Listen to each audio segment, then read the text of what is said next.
Hey there, and welcome back. If you have reached the end of a long day and you are settling now into the quiet, the lights low and the world outside gone still, then you have come to the right place. There is a kind of evening that asks nothing of you at all, only that you let yourself be carried somewhere far away for a while, and this is one of those.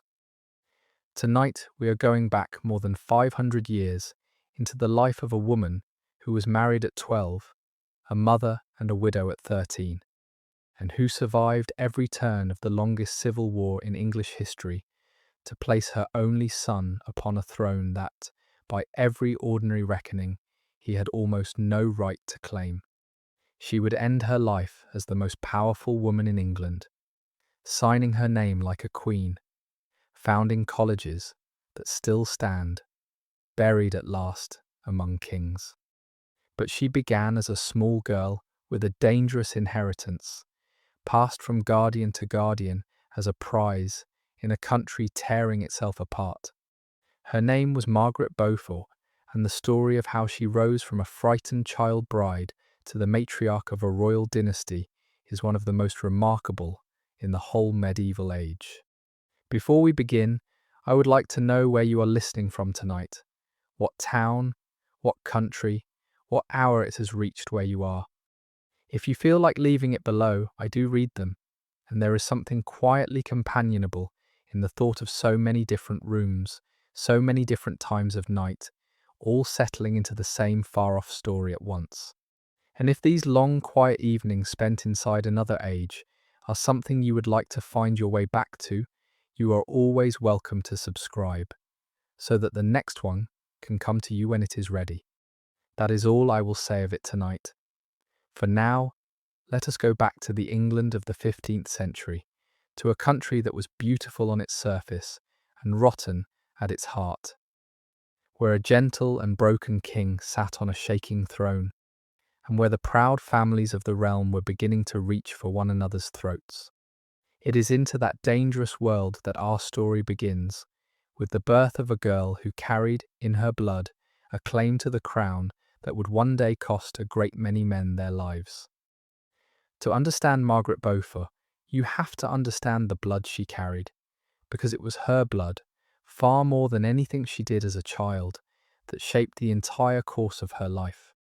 She was born in the spring of 1443 at a place called Bletsoe in Bedfordshire, into one of the most curious and dangerous positions in all of England. Her father was John Beaufort, the Duke of Somerset, and the Beauforts were no ordinary noble family. They were descended from one of the mightiest princes of the age, John of Gaunt, Duke of Lancaster, the son of King Edward III, and one of the richest and most powerful men England had ever known. But the Beauforts came from Gaunt not by his marriage, but by his love affair with a woman named Catherine Swynford, who had been his mistress for many years before. At last, he married her, and their children were made legitimate by act of king and pope. And it is worth dwelling for a moment on John of Gaunt himself, the source of that blood, because the shadow of so great a prince hung over everything the Beauforts were. Gaunt had been the third surviving son of Edward III, and in his lifetime the most powerful nobleman England had ever seen. A duke whose wealth rivaled the king's, whose ambitions reached toward thrones in Spain as well as influence in England, whose descendants would sit on the English throne for generations. From his lawful marriages came the kings of the House of Lancaster. But Gaunt had also loved for many years a woman named Catherine Swynford, the governess of his children and then his mistress. And from that long love came a second family born outside marriage, but dear to him, and at last, when he married Catherine in his old age, made legitimate by the authority of both king and pope. These were the Beauforts, named for one of Gaunt's French lordships, a family royal in blood and dear to the Lancastrian kings who were their half-kin. Woven into the very heart of the dynasty, even as that fatal clause held them just short of the throne. To be a Beaufort, then, was to live in the golden shadow of John of Gaunt, heirs to his blood, and his consequence and his frustrated nearness to the crown. Margaret carried all of that into the world with her, the magnificent and dangerous legacy of England's mightiest subject. That legitimization is the hinge on which Margaret's whole life turned, and it is worth pausing on, because it created exactly the kind of ambiguity that breeds civil war. The Beaufort children were made legitimate, yes, and given a proud name and broad estates, but there was a shadow over them. When their legitimacy was confirmed, a clause was inserted, at some point, barring them from any claim to the throne itself. They were royal, descended from a king's son, carrying the blood of Lancaster in their veins, and yet they were hedged about. Set just to one side of the succession, royal enough to be dangerous, and excluded enough to be resentful. It was the worst of both worlds, in a sense, close enough to the crown to dream of it, and formally shut out from it by a line in a document. In a stable kingdom, such a distinction might never have mattered. But England in the 15th century was not a stable kingdom.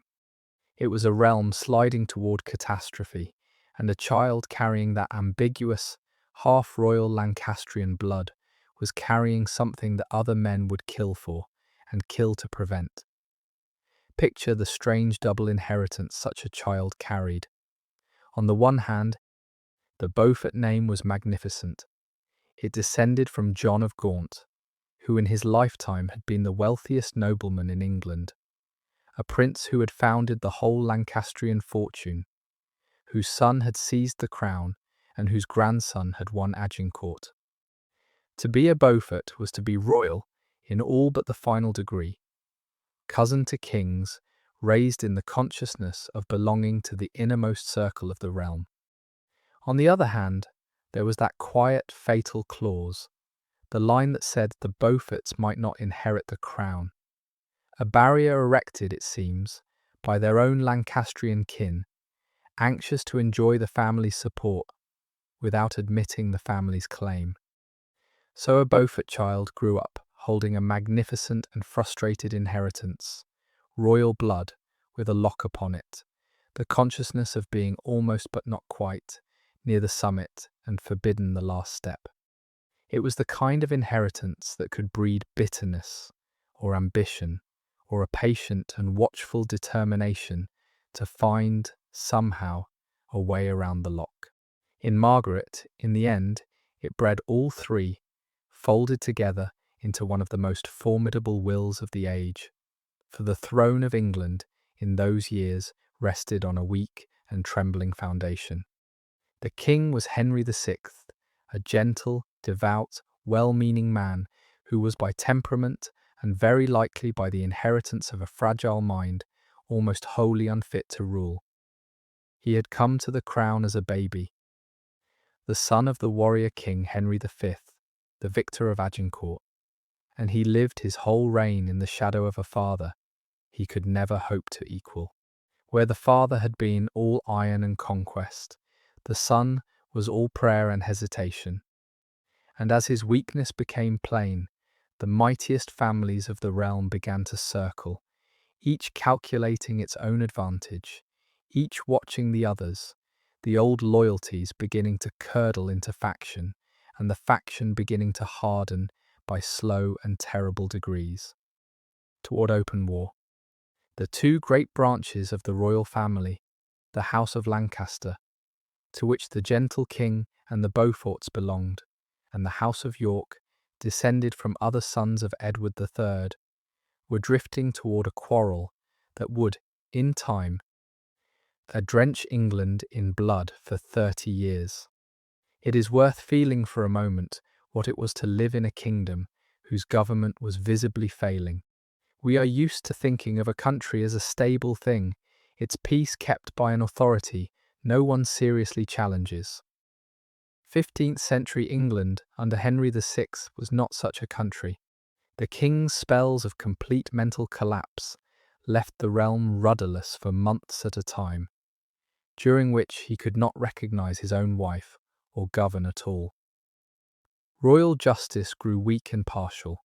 Great men settled their quarrels by force, gathering private armies of liveried retainers, bending the courts, terrorizing their weaker neighbours, while the crown looked on, helpless. The English possessions in France, won at such cost by the warrior king, were being lost piece by piece, each defeat sharpening the anger and the blame at home. The whole fabric of order was fraying, and when the fabric of order frays, the result is not freedom, but fear, the fear of the strong taking what they want, of violence going unpunished, of a world in which the only safety lies in a powerful protector. This was the England that Margaret was born into, and it shaped every danger and every choice of her childhood. All of this, the weak king, the circling lords, the fraying of order, was made far worse by what was happening over the Channel, for England in these years was also losing the long war in France. The conquests of the warrior king Henry V, won at such cost and held with such pride, were slipping away under his hapless son, town by town and province by province, until almost nothing remained of the once great English holdings in France. Each defeat abroad sharpened the anger and the recrimination at home, the search for someone to blame, the sense that the realm was being misgoverned into ruin. It was in the bitterness of these French losses that Margaret's own father had met his disgrace, and it was the rage over the loss of France that helped destroy her first guardian, Suffolk. The failure abroad and the breakdown at home fed one another, each worsening the other, until the whole edifice of the Lancastrian state seemed to be crumbling at once. This was the compounding catastrophe into which Margaret was born, and in which she grew, a kingdom losing its war, failing its government, and sliding towards civil war, all at the same time, the certainties of a generation dissolving together. It was the worst of times to be a child with royal blood and a great inheritance, and it was the world that shaped her. And the human texture of that failing world is worth conjuring, because it was the air Margaret's whole childhood breathed. In a realm where royal justice had grown weak, ordinary people learned to attach themselves to whatever great lord could protect them, wearing his livery, fighting his quarrels, looking to him rather than to the crown for safety and redress. The great magnates kept armies of such retainers and used them to overawe the courts, to seize disputed lands, to settle scores by force. A traveller on the roads might fear robbery. A family with a contested inheritance might find the law useless against a powerful neighbour. A town might be caught between rival lords. Over all of it hung the knowledge that the king could not or would not impose order, and that the leading men were increasingly a law unto themselves. This was not yet open civil war, but it was the curdling of a society toward it, the slow breakdown of the trust and authority that hold a kingdom together. It bred fear and faction, and the hard calculation of where safety lay, and it taught everyone who lived through it, Margaret included, the lessons that her century would drive home again and again. That power was the only real protection, that the strong did as they pleased, and that survival belonged to those who attached themselves wisely and watched which way the wind was blowing. It is against this backdrop of disorder that the obsession of the age with blood and lineage begins to make sense. For in a world where institutions had grown unreliable, blood was the one thing that could not be taken away. A man's descent, his place in the great web of kinship that bound the ruling class together, was his title to everything, to land, to office, to the loyalty of others, to the crown itself. And so in a time of breakdown, when the ordinary supports of order were failing, men clung all the harder to the certainties of blood, fought all the more fiercely over questions of who descended from whom and whose claim ran truest. This is why a child like Margaret, carrying the royal blood of Lancaster, mattered so enormously, and why her marriage and her inheritance were fought over by the powerful. In a stable kingdom, her blood might have been a quiet distinction. In a collapsing one, it was a thing of deadly consequence, a claim that other men would kill for and kill to control. The disorder of the age and the obsession with lineage were two sides of one coin, and Margaret, born with the most charged blood of all, and into the worst disorder in centuries, was caught at the very point where the two met.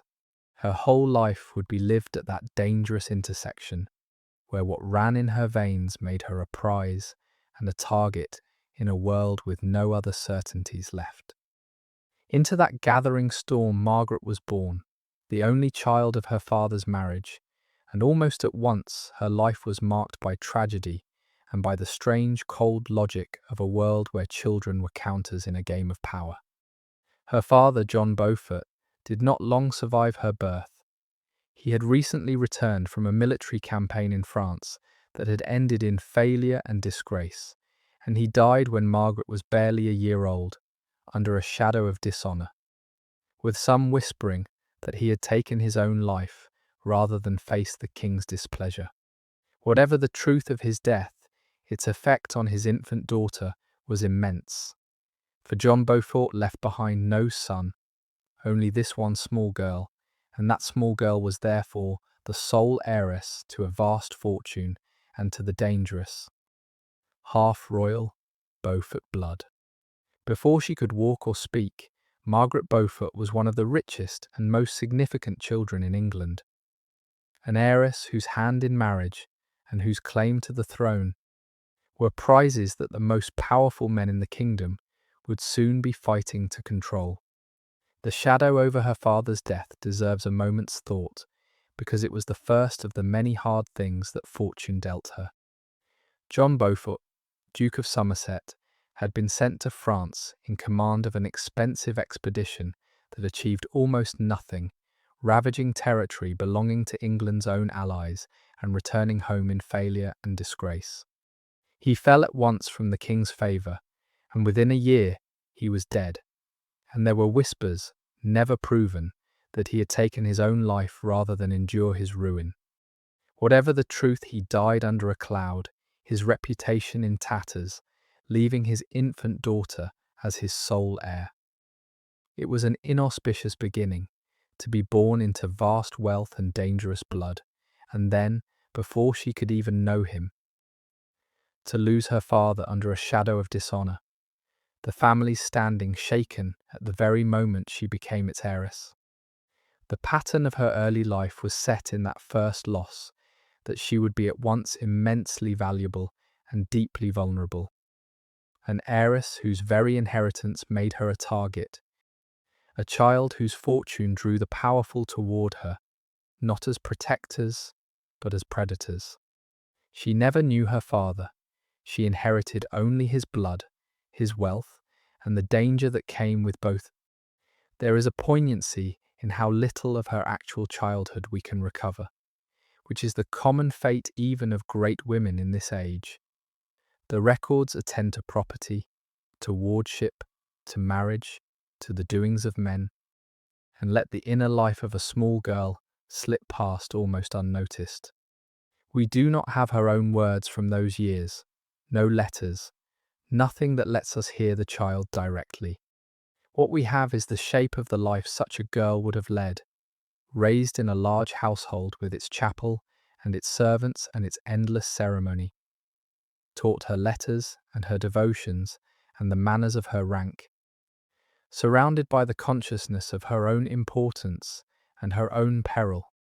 She was an heiress, and so she was precious, watched, valuable. She was also, almost from infancy, a piece on a board, her future a thing to be negotiated by powerful strangers. It is not much to go on, and the girl herself remains mostly hidden from us.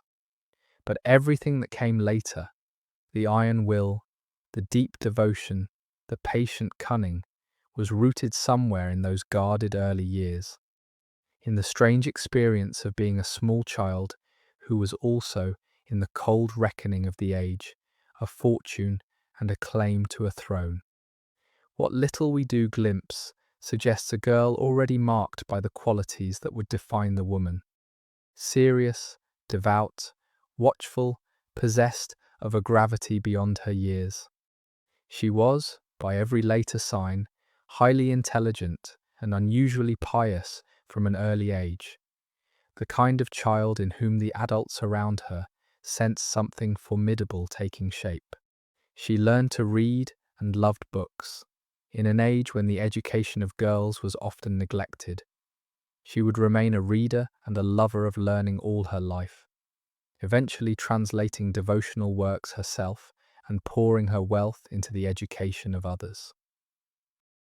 And she possessed, even young, that strength of will and that capacity for decision that the prayer anecdote reveals, a child who, faced with a great choice, did not simply do as she was told, but committed the matter to God and then chose, and held to her choice.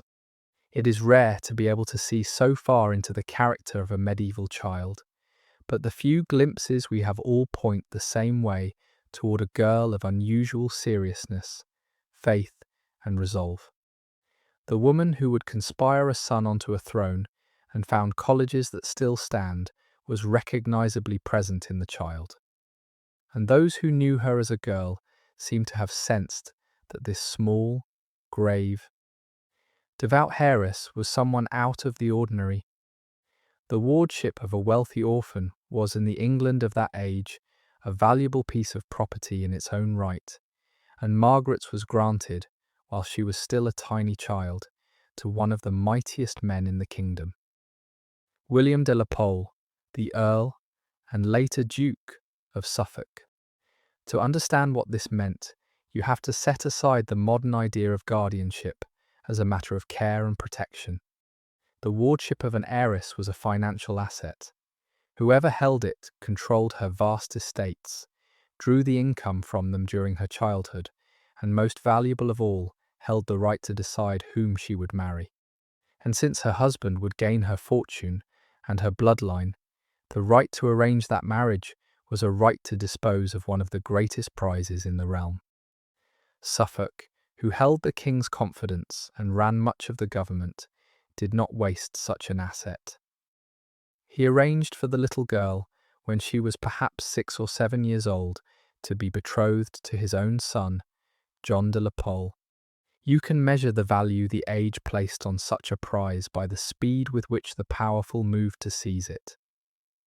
Margaret's father was scarcely cold in his grave before the manoeuvring for his daughter began. And the man who secured her was no minor figure, but the king's own chief minister, the most powerful subject in the realm. That such a man troubled himself to obtain the wardship of a single infant girl tells you everything about what she represented. Not a child to be cared for, but a fortune to be controlled, and a bloodline to be directed.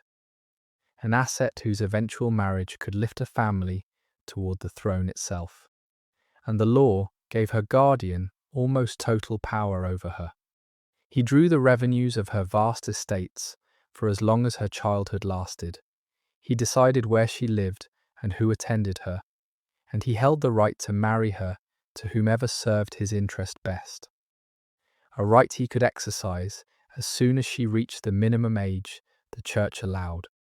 A great heiress was in this sense a living treasury, and the men who held her wardship were less her protectors than her trustees, and frankly, her exploiters, harvesting her wealth and her marriageability for their own advancement. Margaret lived the whole of her childhood inside this cold machinery, valued for everything about her except herself. It is hard to overstate how completely a child in Margaret's position was, at the mercy of the adults around her. She had no say, no power, no protection beyond what her guardian chose to give. Her marriage, her money, her future, even her physical whereabouts were decided for her by men calculating their own advantage. And the betrothal to young John de la Pole was, for Suffolk, a calculation of the highest order, because it would have tied the royal Beaufort bloodline to his own family. There were even murmurs, when Suffolk later fell from power, that he had intended to use Margaret's royal claim to push his own line toward the throne. Whether or not that was truly his plan, the very suspicion of it shows how dangerous Margaret's blood made her, even as a small child playing in the care of strangers. She was a little girl, and she was also a claim to the crown of England with legs, and the two facts could never be separated. And yet there is, in the very helplessness of her childhood, the seed of everything she would later become. For a person who learns young what it is to be powerless may grow up determined never to be powerless again. Margaret spent her earliest years as an object valued, traded, disposed of, consulted only when the law required her consent, and she could not have failed to absorb the lesson of it. That power was everything. That those who held it decided the fates of those who did not, and that safety lay only in gaining some measure of control over one's own destiny. We cannot know how consciously the child understood this, but the woman she became, the patient strategist, the relentless accumulator of position and leverage, the mother who would let nothing and no one stand between her son and the crown, looks very much like someone who had resolved, somewhere deep down, never again to be the helpless piece on another's board. The exploited heiress became the master player. The girl who was married off without a voice became the woman who arranged the marriages of kings. It is one of the oldest patterns in human nature, the powerless child who grows into the formidable adult. And Margaret lived it out on the grandest possible scale, turning the bitter education of her childhood into the strategic mastery of her maturity. The system of wardship that governed her childhood is worth understanding, because it ruled the lives of every wealthy orphan in the kingdom, and it was, by our lights, a cold and mercenary business. When a tenant who held land from the crown died leaving an heir who was still a child, the king took the wardship of that heir, the control of the lands and the right to arrange the marriage, and could keep it, or sell it, or grant it to a favoured subject as a reward. A rich wardship was a plum, fought over and traded like any other valuable property, because whoever held it enjoyed the income of the estates throughout the child's minority, and at the end the enormous prize of bestowing the child's hand, and with it the inheritance, wherever profit or advantage dictated. The child's own wishes did not enter into it. An heiress like Margaret was, in the eyes of the law and of the men who manoeuvred for her, a parcel of land and a bloodline with a person attached. And the person was very much the least important part. To be born a rich heiress in such a system was to be born valuable and powerless at once, a treasure that everyone wanted to possess and no one thought to consult. This was the condition of Margaret's entire childhood, and it is the ground against which her later seizing of power for herself reads so remarkably. Suffolk's fall came suddenly and violently, as falls did in those years. He had become the most hated man in England, blamed for the disastrous losses in France and for the misgovernment of the realm. And in the year 1450 he was impeached, banished, and then murdered intercepted at sea as he went into exile and beheaded over the side of a small boat, his body left on the beach at Dover. With his death, the arrangements he had made for his young ward were thrown into doubt, and the question of what to do with the little Beaufort heiress and her dangerous blood passed back into the hands of the king. And here the story takes a turn that Margaret herself, in her old age, would remember as a moment of genuine choice, perhaps the only real choice anyone offered her in the whole of her childhood. The manner of his end is worth dwelling on, because it shows the savagery that was entering English public life in these years, the casual brutality that would soon become open civil war. Suffolk had been the most powerful man in the kingdom, the king's chief minister, the effective ruler of England, and yet when the tide of hatred turned against him, Neither his power nor the king's protection could save him. Impeached by Parliament, he was sent into exile to spare him a worse fate. And as his ship crossed the Channel, it was intercepted by another vessel, and he was seized and subjected to a mock trial by his enemies, and then beheaded clumsily over the side of a small boat with a rusty sword. His body flung onto the sands at Dover. That a man so great could be murdered so squalidly, and that the murderers went essentially unpunished, was a sign of how far the king's authority had collapsed and how dangerous the realm had become. For the little girl whose future Suffolk had been arranging, his death meant that the board had been swept clean and the game begun again, that the question of who would control her and her blood was once more open and would be decided, this time by the king himself. King Henry VI had his own plans for the valuable heiress. He wished to dissolve her betrothal to the disgraced Suffolk's son and to transfer her wardship and her marriage to his own half-brothers, for the king had two half-brothers, Edmund and Jasper Tudor, the sons of his mother, the Dowager Queen Catherine of Valois, by a Welsh squire named Owen Tudor, whom she had loved, and it was said, secretly married after the death of her royal husband. These Tudor half-brothers were the king's nearest male kin on his mother's side, and he meant to advance them, and marrying one of them to the rich Beaufort heiress was a way of doing exactly that. But to dissolve the existing betrothal, the king needed Margaret's own consent, and so the question was put, remarkably, to the child herself. And the story she told, decades later, of how she made up her mind, is one of the most revealing glimpses we have of the girl she was. The Tudor half-brothers the king meant to favour were themselves the product of one of the more romantic and improbable stories of the age, and it is worth telling, because it was the other half of the blood that would one day make a dynasty. When the warrior king Henry V died young, he left a widow, Catherine of Valois, a French princess, still in her early 20s a dowager queen, mother of the infant king, hedged about with restrictions meant to prevent her from marrying again in a way that might trouble the realm. But Catherine, it seems, fell in love with a man of her household, a Welsh squire named Owen Tudor, of good but modest Welsh blood, and whether they were lawfully married or not, the records are murky, as such things often were. She bore him several children in secret. These were the Tudors, half-brothers to the king through their mother, the Dowager Queen, but commoners on their father's side, carrying royal French blood through Catherine and ancient Welsh blood through Owen. When their existence became known, the gentle King Henry VI, far from being scandalized, embraced his half-siblings and set about advancing them, raising the two eldest, Edmund and Jasper, to earldoms.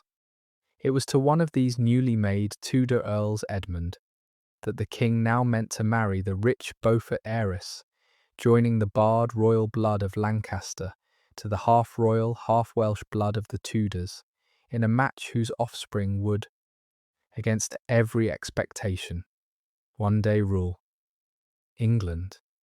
It is worth pausing on how much of the eventual Tudor dynasty rested on these two unlikely strands of blood coming together, because it shows how strange the roads of history can be. From the Beaufort side came royal descent, but barred, hedged, forbidden the throne. From the Tudor side came a connection to royalty through a dowager queen's scandalous and possibly secret second marriage to a Welsh squire of no great standing. Hardly the stuff of a strong claim either. Neither line, on its own, amounted to much of a title to the crown of England. Both were compromised, diluted, easily dismissed. And yet when they were joined in the marriage of Margaret Beaufort and Edmund Tudor, and concentrated in their single son, they produced a claimant who would, when the senior lines had destroyed one another, end up wearing the crown.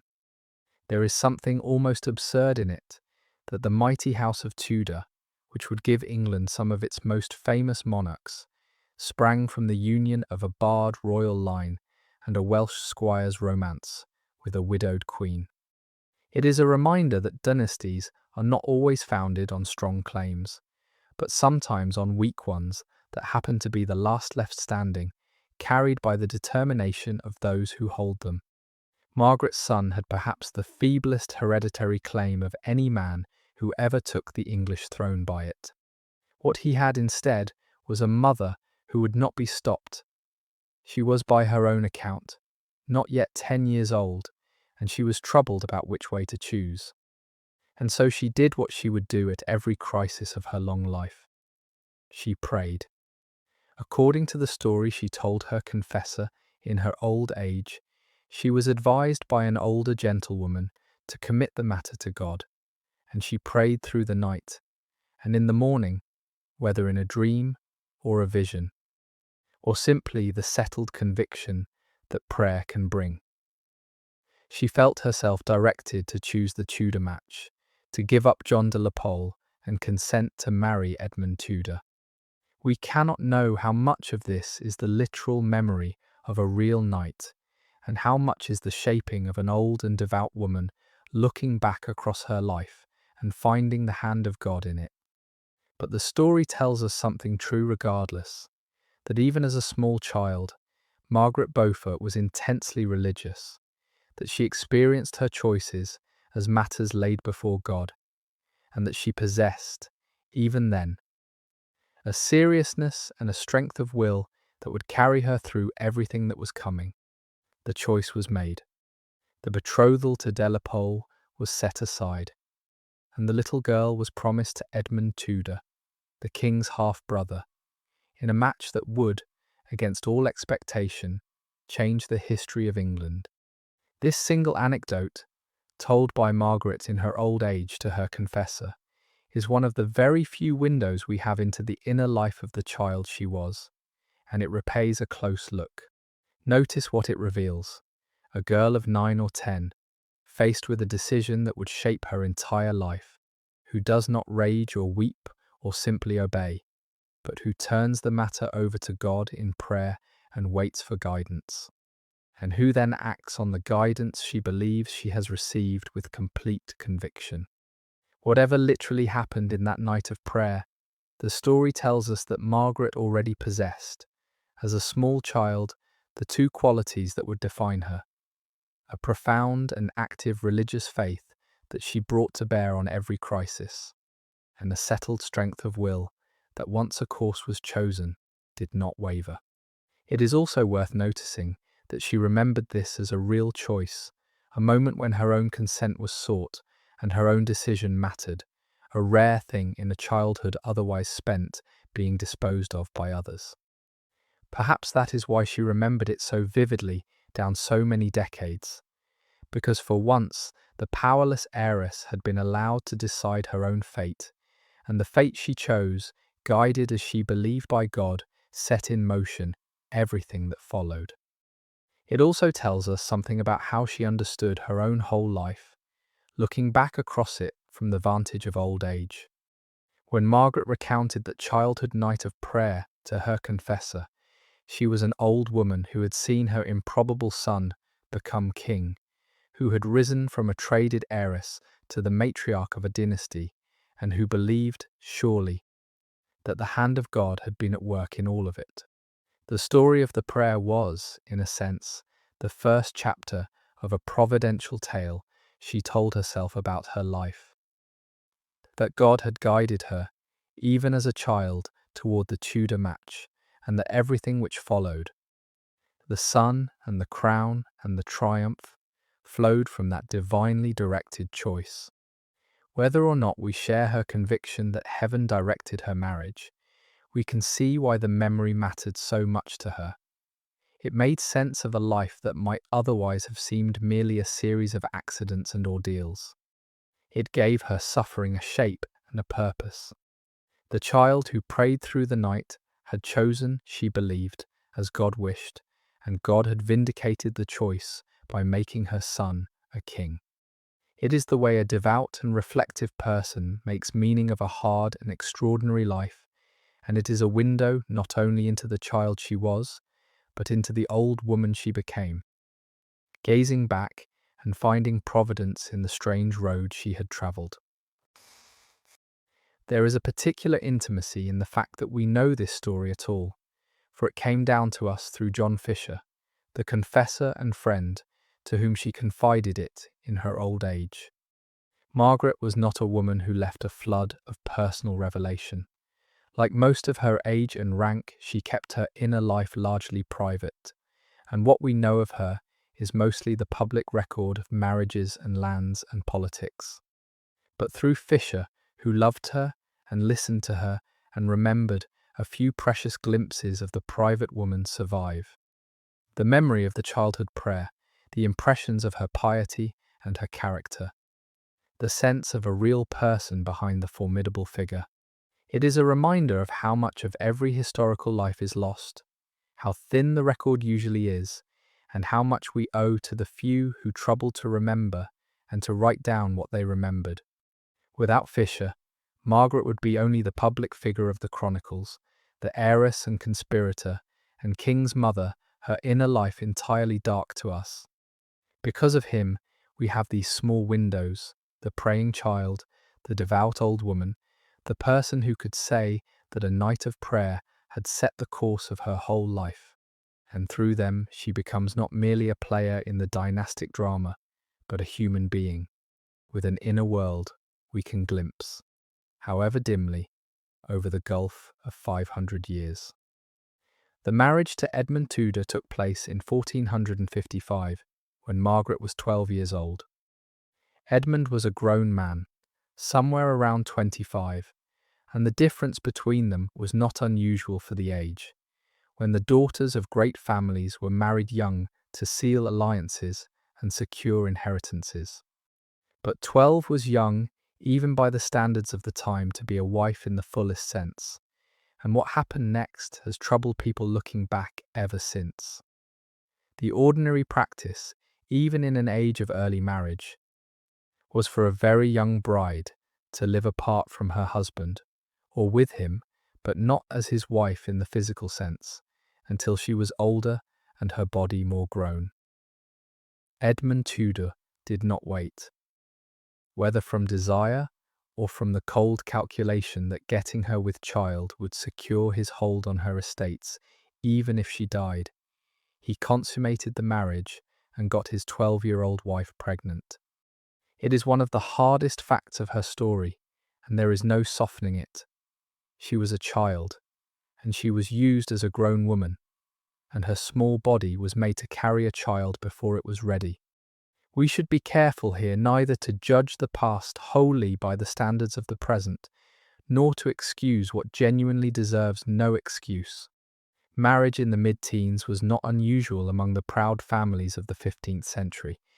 Girls were often betrothed in childhood and married young, to secure alliances and inheritances, and the law of the church permitted marriage at 12 for a girl. What was unusual, and what shocked even some contemporaries, was that a husband would consummate such a marriage with a wife so young and so physically unready, rather than waiting, as was the common and decent practice, until she was older and more grown. That Edmund Tudor did not wait, that he got his 12-year-old wife with child at once, was a choice and very likely a calculated one. For under the law, a husband who had fathered a child on his wife gained a life interest in her lands, even if she died. Whatever his reasoning, the consequence for Margaret was severe and permanent. The trauma of bearing a child at 13, when her body was not ready for it, appears to have left her unable ever to conceive again, despite 2 further marriages. So the single most damaging event of her life was inflicted on her, as a child, by a grown man acting within his legal rights, and she carried its mark, the inability to have more children for the rest of her days. It is among the hardest facts of her story, and it should be neither sensationalized nor softened, only stated plainly and grieved. and it casts a particular light, looking back, on the intense devotion Margaret would later show toward the protection of the young, and on the famous tenderness of her later reputation. A woman who had herself been used so young, whose body had been so damaged by a marriage forced on a child, might well carry the memory of it all her life. We cannot read her mind down 5 centuries, and she left no complaint of it that survives. Women of her age were not given to recording such grievances, and she may have regarded it simply as the lot that had fallen to her.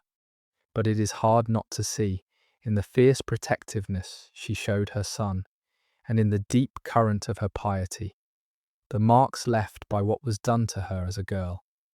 She had been a child made to bear a child. At terrible cost, she had survived it, and built a life, and risen to great power. But the wound of it, the early trauma, the inability ever to bear another child, went with her always. It is part of what makes her story not merely a tale of dynastic triumph, but a human one, and a sometimes painful one. The matriarch buried among kings, the foundress of colleges, the most powerful woman in England, had begun as a damaged girl, and the strength she showed all her life was strength built, in part, on early suffering. The consequences nearly killed her.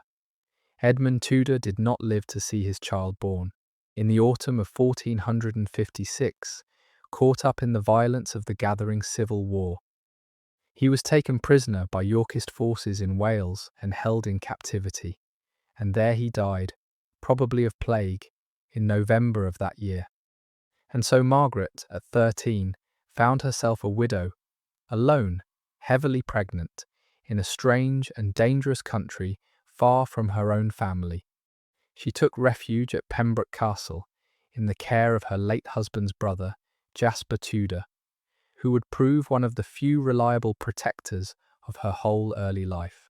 And there, at Pembroke, in the depth of winter, in January of 1457, 13 years old and not yet physically grown, Margaret Beaufort gave birth to her only child, a son. It is worth pausing to sit with the human reality behind these dynastic facts, because it is easy, in tracing the great movements of crowns and battles, to lose the frightened child at the centre of them. Margaret was 12 when she was married, and not much past 12 when she conceived. She was carried off to Wales, a remote and to her foreign country, far from her mother and everything she had known, to live as the wife of a grown man she had not chosen. And then, before her child was born, that husband was gone, caught up in the war, taken prisoner, dead of disease in a captured castle, and she was left a pregnant widow of 13 in that strange land, with no one to turn to but her dead husband's brother. Strip away the titles and the genealogy, and what remains is a terrified child.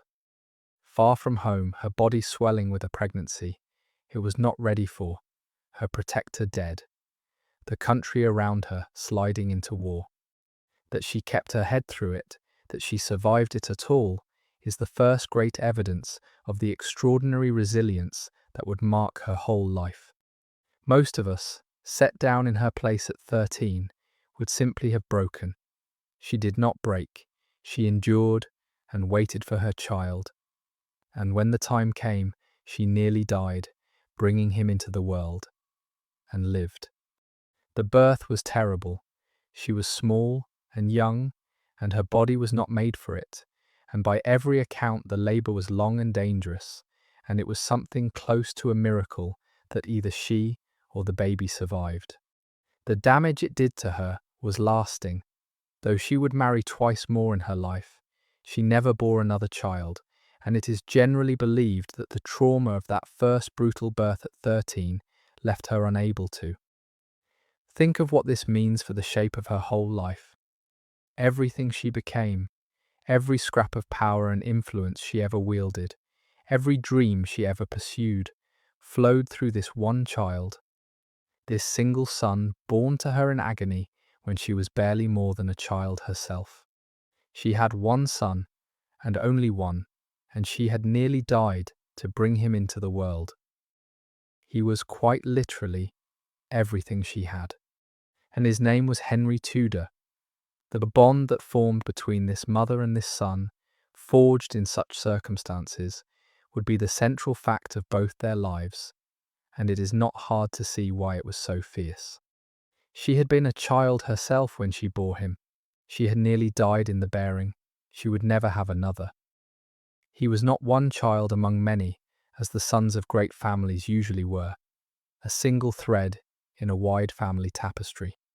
He was her whole maternal life, concentrated into one fragile boy, the only fruit of a marriage that had nearly killed her, and a price she had paid with her own body and very nearly her own life.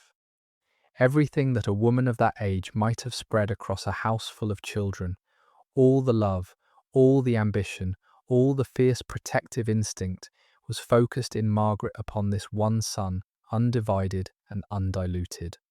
And she seems to have understood, with a clarity that never left her, that he was both the most precious thing she had and a creature of terrible peril, his royal blood, a danger as much as a glory. From his infancy, she set herself to two tasks that would consume the next 28 years of her life: to keep him alive and to lift him as high as that dangerous blood might be made to reach. As it turned out, that was as high as the throne itself. It would have seemed almost laughable in that winter of 1457 to suggest that this baby, the son of a dead Welsh earl and a 13-year-old widow, born in a cold castle on the edge of the kingdom, carrying a claim to the throne so faint and hedged and remote that scarcely anyone took it seriously, would one day be King of England. There were many, many people ahead of him, in any reasonable line to the crown. His royal blood came through the barred Beaufort line on his mother's side, and through a dowager queen's scandalous second marriage on his father's, neither of them the stuff of a strong claim. He was a nobody's likely king, and yet his mother, from the very beginning, seems to have understood that he was precious beyond all measure, and to have devoted herself to his protection and advancement with a single-minded ferocity that never wavered for the rest of her life. She had given everything to have him. She would give everything she had left to keep him safe, and, in the end, to make him king. And we should let ourselves feel the ordinary tenderness at the heart of it, beneath all the dynasty and danger, because it is easily lost in the grand sweep of the story. Strip away the crown that lay decades ahead, and the blood and the politics, and what we have in that cold castle in the winter of 1457 is simply a girl of 13 holding her newborn son, a child who has just survived a birth that nearly killed her, gazing at the baby she has nearly died to bring into the world. Whatever else Henry Tudor would become, claimant, exile, king, founder of a dynasty, he began as that. A baby in the arms of a child mother, who loved him with the whole fierce concentration of a love that would never be divided among other children. The bond formed in that moment would outlast everything, would survive 14 years of separation and exile, would drive a lifetime of scheming and sacrifice, would hold firm until death. It is worth remembering, amid all the talk of thrones and roses and wars, that the engine of this entire history was something very simple and very human: a mother's love for her only child, made fiercer by the cost of bearing him and the danger that always surrounded him. Everything else, the conspiracies, the crown, the colleges, grew, in the end, from that. And yet there is, in hindsight, something almost prophetic in the very obscurity of his beginning, for the unlikeliest claimants sometimes prosper precisely because no one troubles to destroy them while they are small. Had Henry been born closer to the throne, a more obvious heir, he would very likely have been killed in the cradle or the nursery. as so many inconvenient royal children were in that murderous age. It was partly because his claims seemed so faint and so absurd. The son of a dead Welsh earl and a child widow, his royal blood barred and diluted and remote, that he was allowed to live and grow at all, watched but not destroyed, a danger too distant to be worth the trouble of removing. The very weakness of his position in infancy was, paradoxically, part of what preserved him for his astonishing future. His mother seems to have grasped from the first that he was both precious and imperiled, and to have understood that his safety lay for now in his very insignificance. She would spend the next decades guarding that fragile life through every turn of the wars, and the boy who was too unlikely to bother killing would grow, against every probability, into the man who ended the wars and founded a dynasty that ruled for more than 100 years. But all of that lay far in the future, and the immediate problem was survival. A 13-year-old widow with an infant son and a vast fortune was once again a prize to be fought over. And Margaret could not long remain unmarried and unprotected in so dangerous a world. Within a couple of years, a third marriage was arranged for her, this time to Sir Henry Stafford, a younger son of a powerful ducal family, a steady and apparently kind man some years older than herself. It was a sensible match, and by every sign it became a genuinely affectionate one. The years of her marriage to Stafford seem to have been among the most settled and peaceful of her life.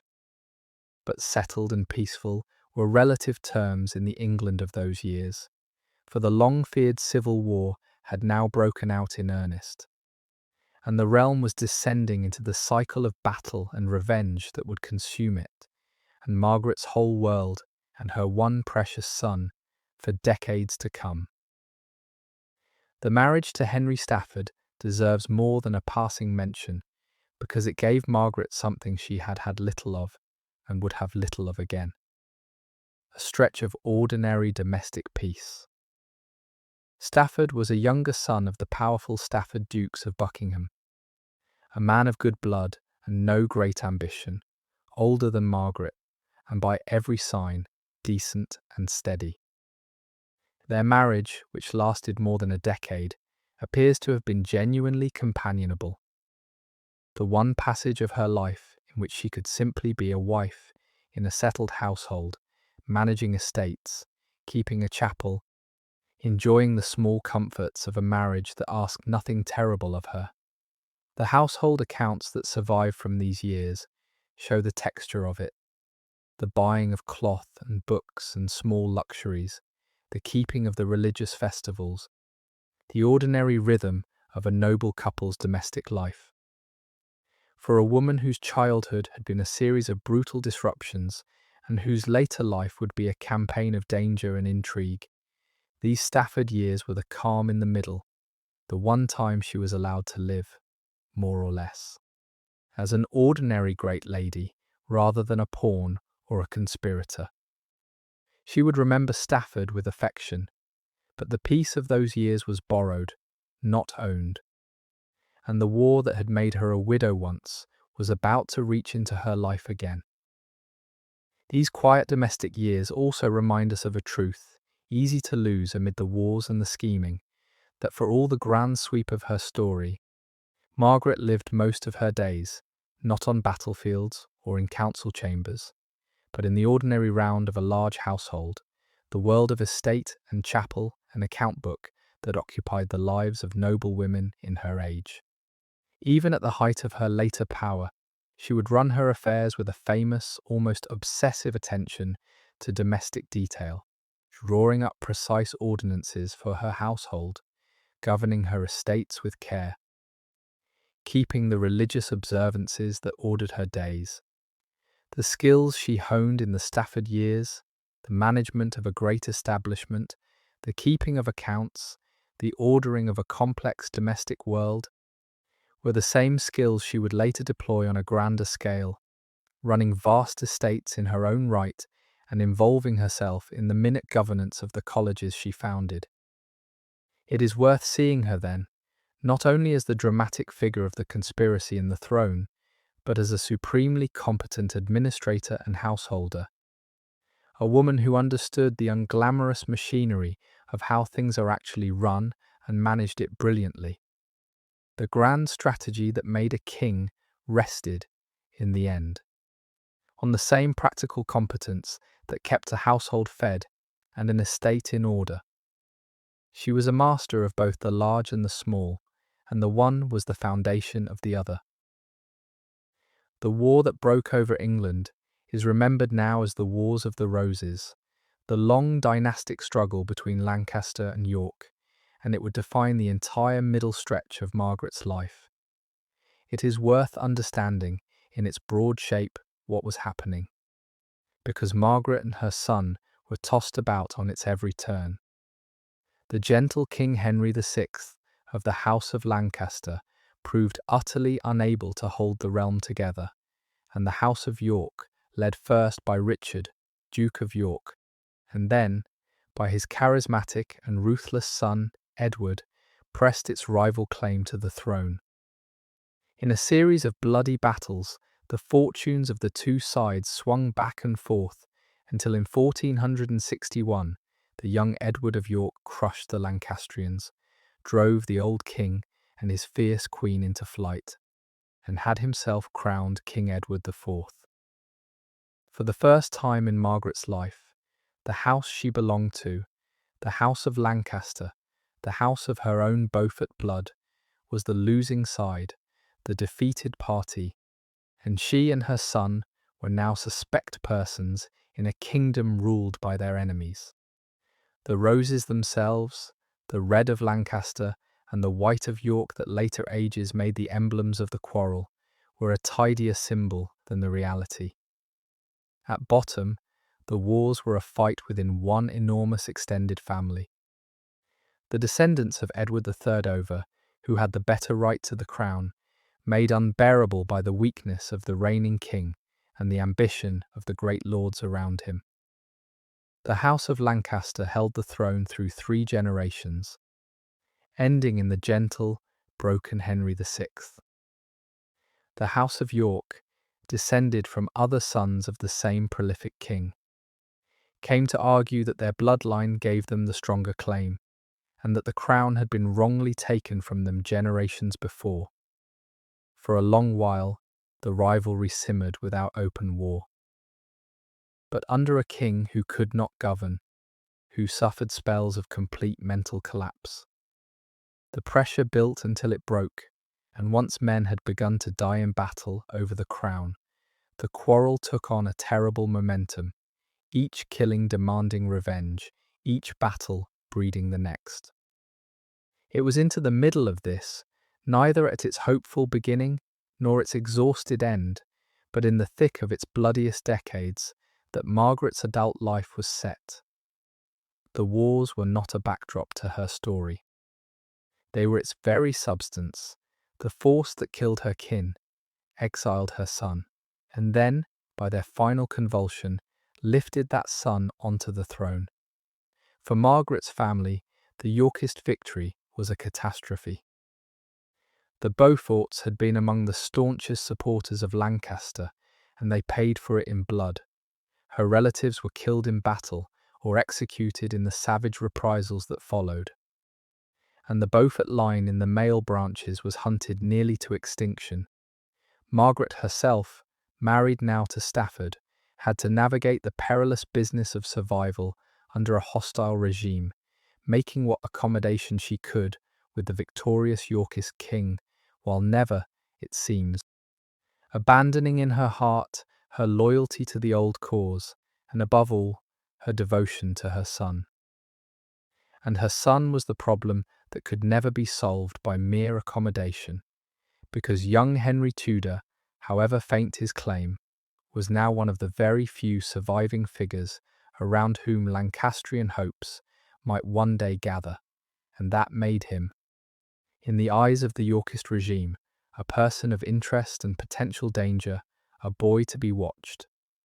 The decimation of the Beauforts is worth naming in its particulars, because it left Margaret very nearly the last of her line and concentrated everything onto her and her son. Her father had died under his shadow when she was an infant. Her Beaufort uncles and cousins, the Dukes and Earls of Somerset, who had led the Lancastrian cause, were killed one after another in the slaughter, cut down in battle, beheaded after defeat, hunted through the reversals of the wars until the proud male line of the family was effectively extinguished. The house that had descended from John of Gaunt, that had stood at the very heart of Lancastrian power, was bled white. And what that meant for Margaret was stark. She became the principal carrier of the Beaufort blood, and the Beaufort claim, the conduit through which that royal Lancastrian inheritance now flowed, into her one son. The barred and dangerous blood that had killed so many of her kin was now concentrated by the grim arithmetic of the wars. In her and in the boy she had borne. She was the last great vessel of a nearly destroyed house, and Henry was its only heir. Everything the Beauforts had been now hung on the survival of a single exiled young man and the determination of his mother to see him prevail. The family had been all but annihilated. Its claim, against all odds, would triumph in the end through her. To understand the peril Margaret lived under in these years, you have to understand how the Wars of the Roses devoured the very families that fought them. This was not a war between nations, fought at the borders and then concluded. It was a war within a single ruling class, fought among cousins and neighbours, and it had a way of consuming its own. The losers of a battle were not merely defeated, but often attainted, their land seized, their heirs disinherited, their leading men executed, so that each reversal created a new crop of the embittered and dispossessed, who lived for the chance to win it all back, which kept the killing feeding on itself for 30 years. The Beauforts, as pillars of the Lancastrian cause, were among the most thoroughly devoured of all. In battle after battle, in execution after execution, the men of Margaret's family were cut down until the proud Beaufort line was all but extinguished in its male branches. Margaret survived because she was a woman, married to a Yorkist-leaning husband, and because she had the wit to keep her head down and make herself useful and unthreatening. But she survived as the member of a defeated and decimated house, holding in trust the dangerous blood that had killed so many of her kin, and raising the one small boy in whom that blood and that danger now most dangerously concentrated. The boy's situation in those years was precarious in the extreme. His protector and uncle Jasper Tudor was a committed Lancastrian who had fled into exile after the Yorkist triumph, and so young Henry could not stay in his care. Instead, the boy was made a ward of a loyal Yorkist lord and brought up, for a time, in the household of the man the king had granted his wardship to in Wales. Margaret was thus, for stretches, separated from her only child, able to visit him only occasionally, forced to entrust his upbringing to others, and to watch from a distance as the most precious thing in her life grew up in the keeping of her family's enemies. It was a peculiar agony for a mother as fiercely devoted as she was. To have one son, to have nearly died to bear him, and then to be kept apart from him for years at a time by the turning of a war she could not control. But she did what she could. She kept in contact. She pressed his interests where she dared, and she waited, as she would wait so often in her life, for the wheel to turn. There is a particular cruelty in the arrangement that governed Henry's boyhood, and it is worth feeling it from his mother's side. The wardship of the valuable young Tudor was granted by the Yorkist king to one of his own loyal lords, a man named William Herbert, and Henry was raised in Herbert's household in Wales. By the standards of the age, it was not a harsh upbringing. Herbert seems to have treated the boy well, educated him properly, even thought of marrying him in time to one of his own daughters. But it meant that Margaret's son was being brought up by her family's enemies, in the keeping of a man loyal to the house that had destroyed the Beauforts. Far from his mother and shaped by hands not her own. She could visit occasionally, and the records show that she did, pressing what small influence she had over his welfare and his prospects. But for stretches she was simply kept apart from him, a mother forced to entrust the most precious thing in her life to the care of the enemy, and to watch his upbringing from a distance, helpless to direct it. It was a slow, grinding species of pain, the kind that does not announce itself in a single dramatic blow, but wears at a person year after year. And Margaret bore it, as she bore everything, with patience, and waited for the wheel to turn. For a while, under the settled rule of Edward IV, it seemed it might never turn in her favour, and that the wisest course was simply to make peace with the Yorkist world and secure for her son whatever modest future could be had within it. Edward, once he had crushed his enemies, ruled with a firm hand, and the realm enjoyed a stretch of relative stability. Margaret and Stafford lived quietly, managing their estates, attending the Yorkist court when required, doing the careful work of a great family, making itself useful and unthreatening to the powers that be. There were even efforts, in these years, to reconcile young Henry to the regime, to find him a place, perhaps to restore some portion of his Tudor inheritance, to fold the boy quietly into the Yorkist settlement, so that his dangerous blood need never trouble anyone. Had things continued as they were, Henry Tudor might have lived out his life as a minor nobleman under Yorkist rule, and the name of Tudor might be a footnote rather than a dynasty. But things did not continue as they were, because the Wars of the Roses were not finished, and the wheel was about to give one of its most violent turns. And it is important to be fair to Margaret here, and to resist the old legend that painted her as a lifelong fanatical schemer, plotting from the cradle to make her son king. The modern understanding of her, drawn from a closer reading of the evidence, is more interesting and more human. That for most of these years she was not aiming at a throne at all, but simply doing what any mother in her position would do, trying to keep her son safe and to secure for him the best future that the world as it actually was would allow. That meant, for stretches, working within the Yorkist settlement, seeking reconciliation, angling for the restoration of Henry's earldom and a safe place for him at home. She was a pragmatist, not a zealot. She bent to the prevailing wind because bending kept her son alive. The dream of the crown came late, and it came not from lifelong ambition, but from sudden opportunity. From the moment in 1483, when the Yorkist house tore itself apart and a path to the throne opened where none had existed before. Until then, she was simply a mother, playing a weak hand as well as it could be played, and the hand she was playing for was not a kingdom, but the life and the safety of her one son. This matters, beyond mere fairness to a long-dead woman, because it changes the whole meaning of her story.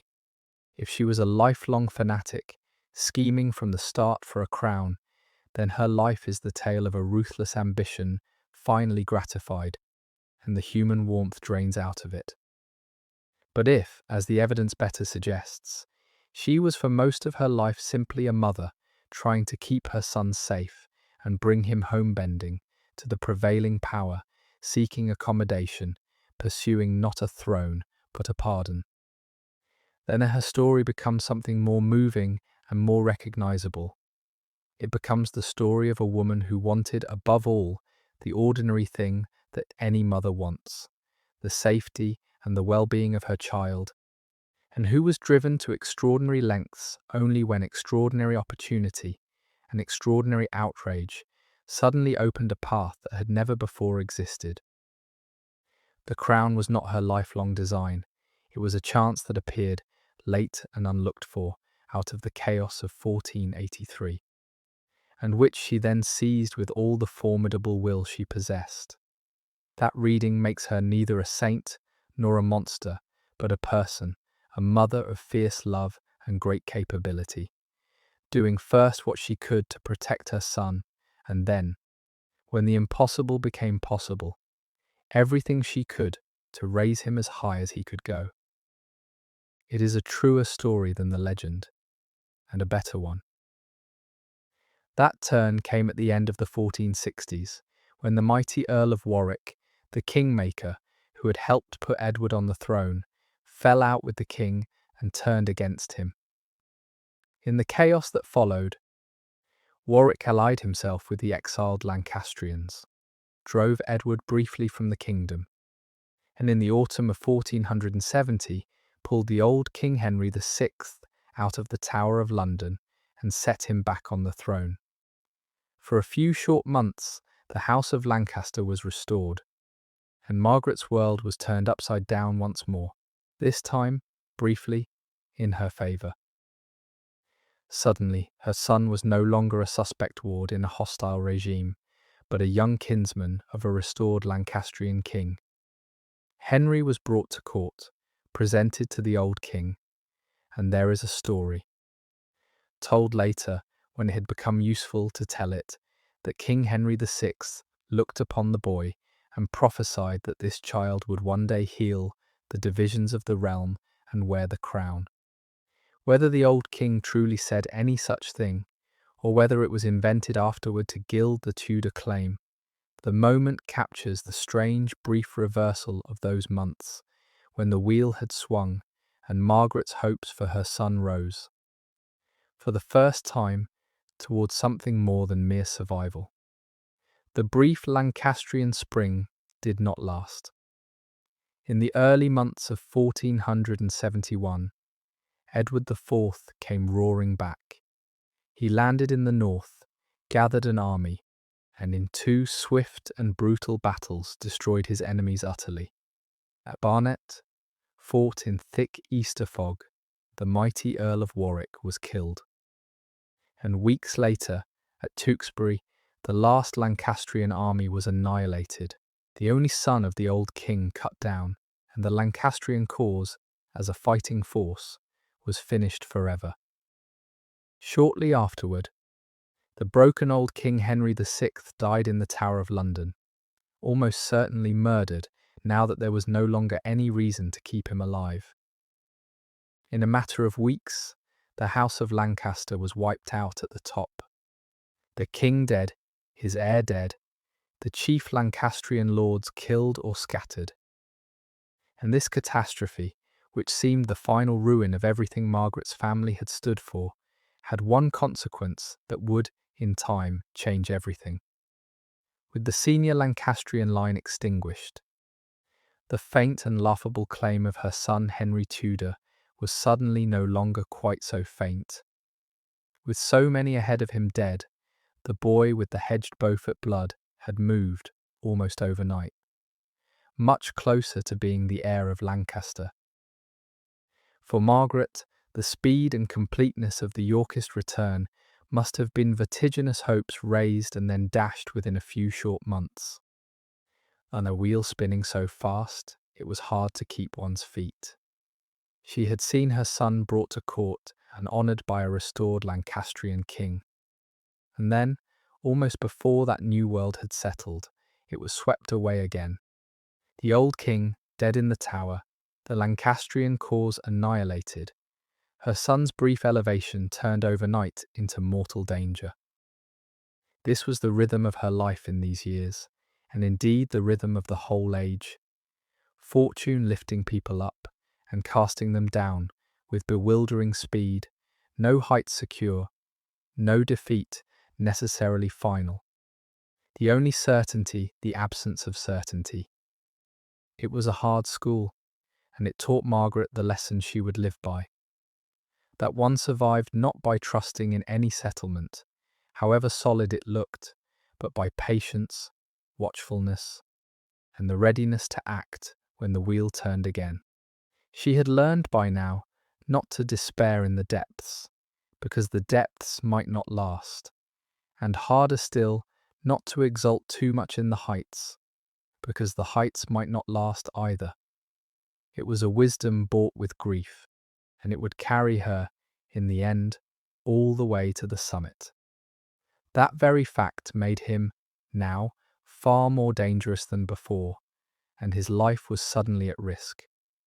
For Margaret's husband, Stafford, the year brought a different sorrow.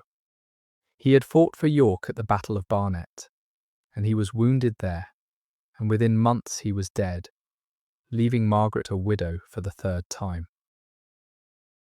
But the more urgent crisis was Henry, with the Lancastrian line destroyed, and her son now its most plausible surviving representative, the triumphant Edward IV, had every reason to want the boy in his power, or dead.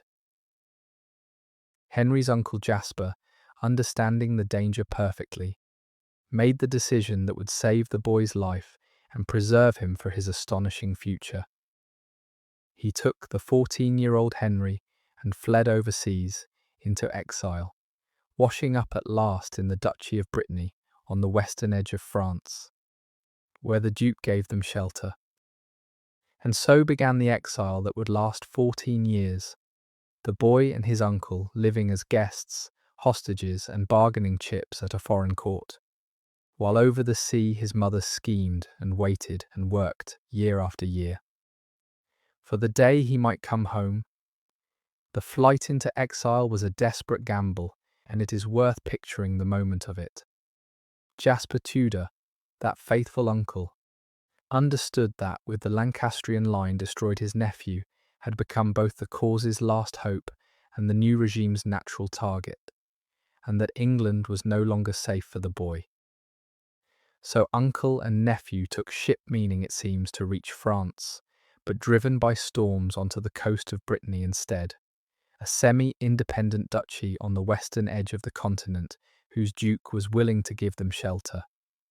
And there they stayed, not quite guests and not quite prisoners, valuable pawns in the games of European politics, their safety dependent on the calculations of a foreign duke who might at any time decide to trade them to England for some advantage. For the 14-year-old Henry, it was the beginning of a strange, suspended adolescence and young manhood spent on foreign soil, an exile with a price on his head, his whole future a question mark. For his mother over the sea, it was the beginning of the longest and hardest phase of her vigil, 14 years in which her son was alive but unreachable, safe for the moment but never truly safe, and in which all she could do was send what help she could and wait and watch and keep the flame of his cause from going out. The Brittany years shaped Henry into the man who would be king, and they were not easy ones.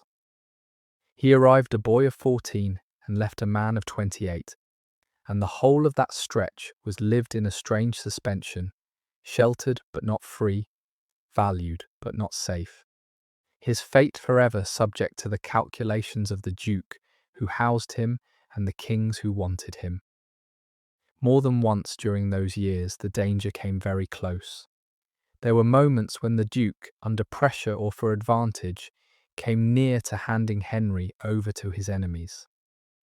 And on at least one occasion, the young man escaped capture only by a desperate flight, feigning illness and slipping away, or taking sanctuary in a church, the details half legend now, but the peril real. He grew up watchful, guarded, secretive, schooled by exile in caution and patience, and the hard art of trusting almost no one, qualities that would mark his kingship, for he became a wary, careful, controlling king who never quite shed the exile's habit of expecting betrayal. The long years on foreign soil, the constant low awareness of being a hunted man whose life depended on others' goodwill, left their mark on him permanently. His mother could not share those years or shield him through them. She could only support him from afar and trust that the boy was becoming a man hard enough to survive. He was. The exile that might have broken him instead tempered him into exactly a man who could seize a throne and, harder still, keep it. And over the Channel, his mother's role in those exile years was more active and more material than mere waiting. For she was, in a real sense, his lifeline. The exiled court that gathered around Henry in Brittany and later in France had to be paid for. The men maintained, the household kept, the connections greased, and much of that support flowed, by secret channels, from England, from his mother's resources. She sent money. She sent intelligence about the shifting politics at home. She maintained the network of sympathizers who would, when the time came, rise for him. She negotiated, when negotiation seemed possible, for terms that might bring him home. In all of this, she was not a passive mother, pining for an absent child, but an active partner in his survival and his cause. Managing from England the practical business of keeping an exile and his ambitions alive through years and a sea. It is one of the more remarkable aspects of the whole story, and one easily missed. That the exile in Brittany and the conspiracy in England were two halves of a single enterprise, and that the half in England was run by a woman operating under the noses of a regime that would have destroyed her had it understood the full scope of what she did. Henry endured the exile. Margaret, in large part, financed and sustained and protected it from afar. This is the middle of Margaret's life, and it is, in its way, the most extraordinary part of it, because it is the story of a mother managing the destiny of a son she could not see over the sea, through years of danger. With nothing but patience, cunning, money, and an unbreakable will. For most of those 14 years, Margaret was separated from Henry by the whole width of England and the Channel besides. She could not protect him with her own hands. She could not even see him. What she could do was keep his cause alive, maintain contact through trusted messengers, send money to support him in his exile, watch the shifting politics of England for any opening, and, above all, position herself so that when the moment came, if it ever came, she would be ready to act. And to position herself, she made the most important strategic decision of her widowhood. She married again, a fourth and final time, and she chose her husband with the cold precision of a general choosing ground. Consider the sheer difficulty of what she was attempting across those years, in an age without any of the means we would now think essential. There was no quick or reliable way to send word over the Channel. A message to Brittany might take weeks, might be intercepted, might never arrive at all, and a reply weeks more. Money had to be moved in secret, through merchants and trusted agents, in a world where such transfers were slow and dangerous and easily traced. She had to keep abreast of the shifting politics of two countries, judge whom she could trust in a court full of watchers, and maintain a web of communication that could be unravelled by a single captured letter or a single servant turned informer. And she had to do all of this as a woman, in a world that gave women no formal standing in such matters, working necessarily through intermediaries, and in the spaces the men around her did not think to watch.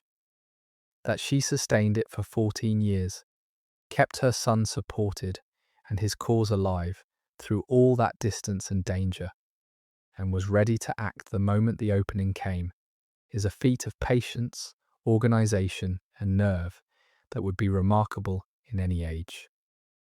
The men of her time made history with armies and battles. Margaret made it with letters and money and an unbreakable, patient will, conducted over the sea in the long shadows of other men's wars. And consider, too, what it cost her simply in the currency of a mother's heart, quite apart from the strategy and the danger. For 14 years she did not see her son. He had left England a boy of 14 and would not return until he was a man of 28, and through that whole stretch, half his life, the entire span of his growing to maturity, Margaret had to love him at a distance. Through messages and reports and the occasional smuggled letter, never able to sit with him, to see his face, to know directly how he fared. She missed the years in which a boy becomes a man. She could not comfort him in his dangers, or share his exile, or even be sure, from 1 month to the next, that he was still alive and free. A lesser love might have faded across such a distance and such a span. Absence wears at affection, and 14 years is a very long time. Margaret's did not fade. She sustained her devotion to an absent son across half his lifetime and the whole width of the sea, kept his cause and his memory burning, and was ready to fold him back into her life the moment he returned. It was an act of fidelity as remarkable, in its way, as any of her political feats. A mother's love stretched across 14 years of separation and never once allowed to slacken. When at last he came home, when the exile ended and the boy she had last seen as a child returned, a grown man and a king, the reunion of mother and son must have been an extraordinary thing. Freighted with 14 years of separation and a lifetime of sacrifice. We have few details of it, but we can imagine the weight of the moment. The woman who had given everything for a son she could not see, finally able to stand in his presence, to look upon the man he had become, to know that the vigil was over and the impossible thing accomplished. Henry, for his part, seems to have loved and honoured his mother deeply for the rest of his life, deferring to her, exalting her at his court, relying on her counsel, the devotion of a son who understood, perhaps better than anyone, how much he owed her and what she had endured to put the crown on his head. Theirs was a bond unlike most royal relationships, forged not in the ordinary intimacy of a household, but across distance and danger and shared purpose, and it held firm to the end of their lives. She had loved him across 14 years of absence. He repaid it with a lifetime of honour, and when he died, she followed him within weeks, as though, her great work complete, and the son she had lived for gone before her, there was little left to stay for. Her fourth husband was Thomas. Lord Stanley, one of the most powerful magnates in England, and one of its most famously cautious and self-preserving men. The Stanleys had a genius for survival. They had a way of being on the winning side of every battle, of committing themselves fully to no one until the outcome was clear, of emerging from every upheaval with their lands and their heads intact.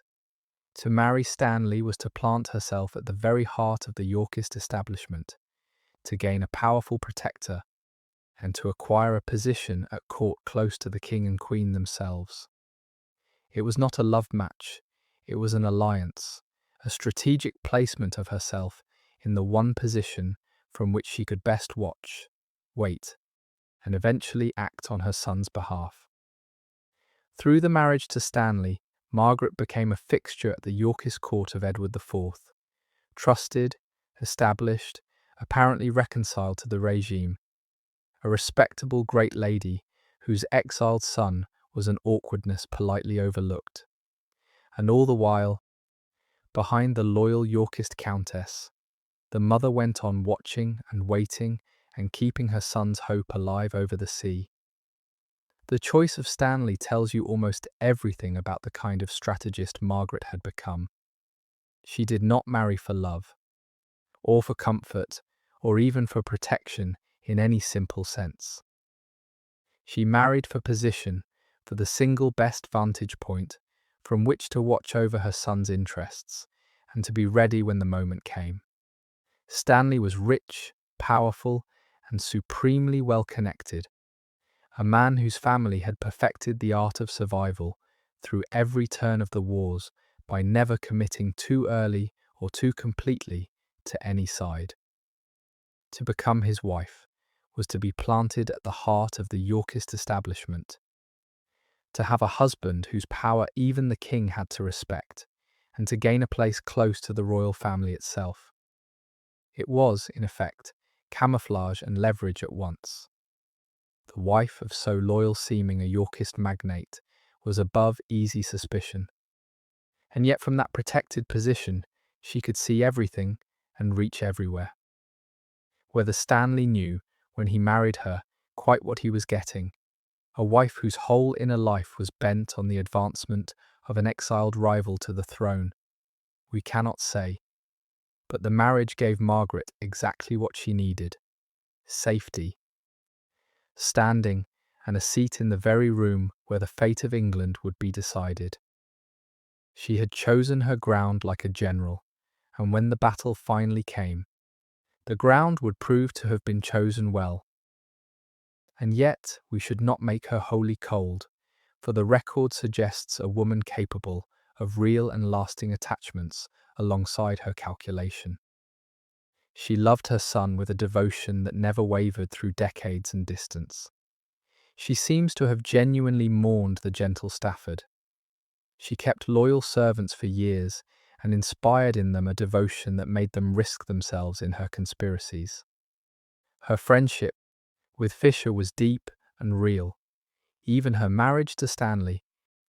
For all that it began as strategy, settled into a working partnership of mutual respect that held through the greatest crisis of their lives.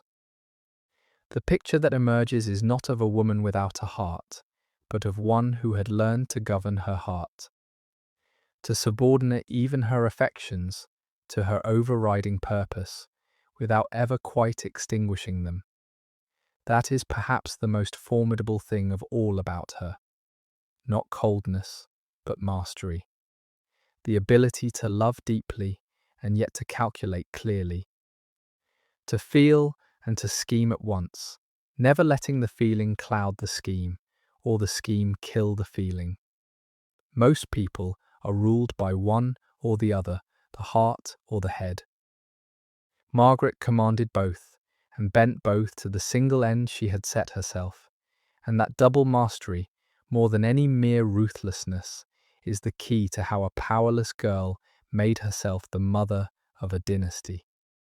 There is a hardness in this that is worth acknowledging rather than smoothing away, because it is part of what made her formidable. Margaret was capable of deep love for her son above all, and apparently for the gentle Stafford, but she was also entirely capable of cold calculation, of choosing a husband as a piece of strategy and a court position as a base of operations, of subordinating her personal life to her single overriding purpose.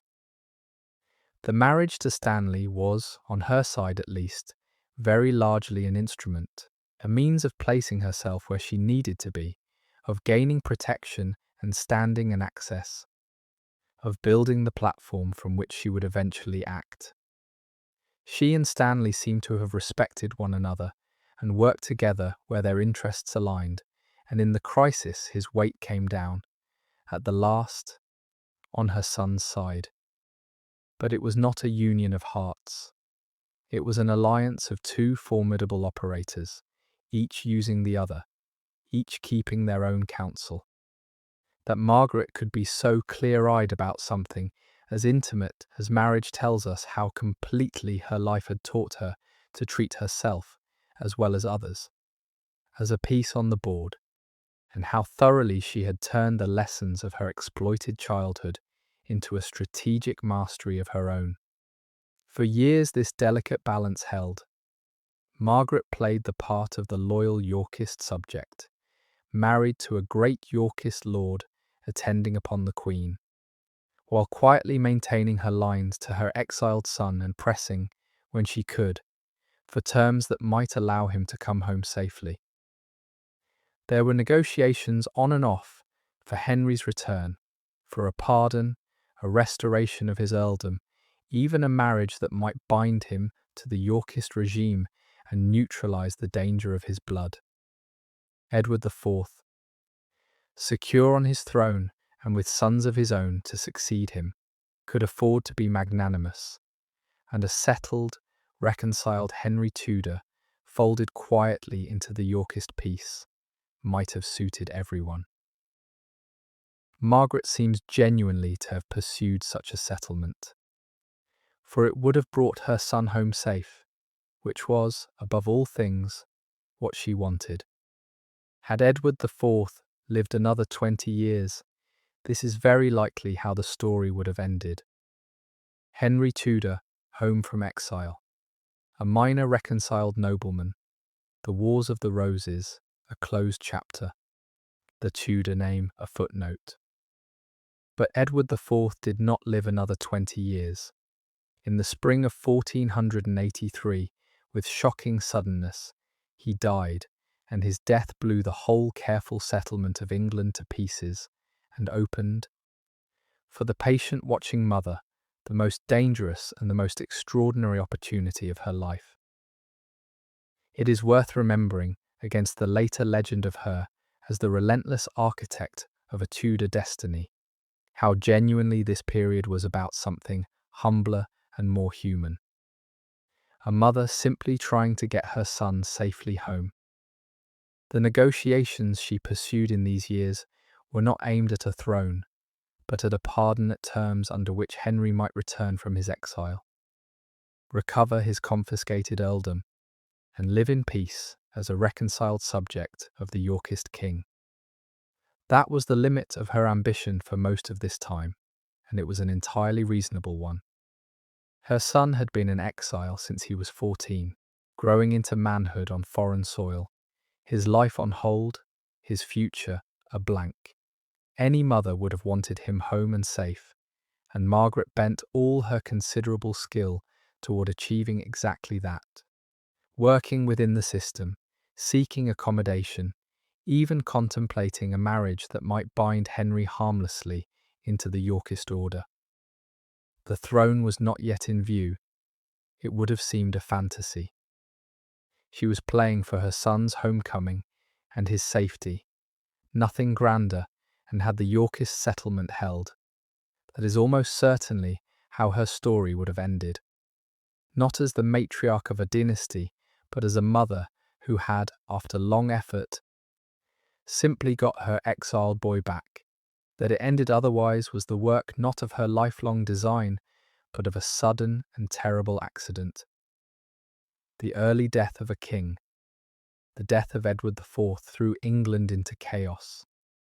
And out of that chaos, Margaret Beaufort saw, for the first time in her life, a path that led not merely to her son's safe homecoming, but to the throne itself. The dead king left a boy of 12 as his heir, the young Edward V, and a realm to be governed in the child's name. But within weeks, the dead king's brother, Richard, Duke of Gloucester, seized control of the boy king, set aside the rest of the family, and then, in a breathtaking sequence of moves, declared his nephews illegitimate, took the crown for himself as Richard III, and shut the two boys, the young king and his little brother, up in the Tower of London. And there, in the late summer of that year, the two princes vanished from sight, never to be reliably seen again, their fate one of the darkest mysteries in all of English history. Whatever the truth of what happened to them, the effect on the politics of the realm was seismic.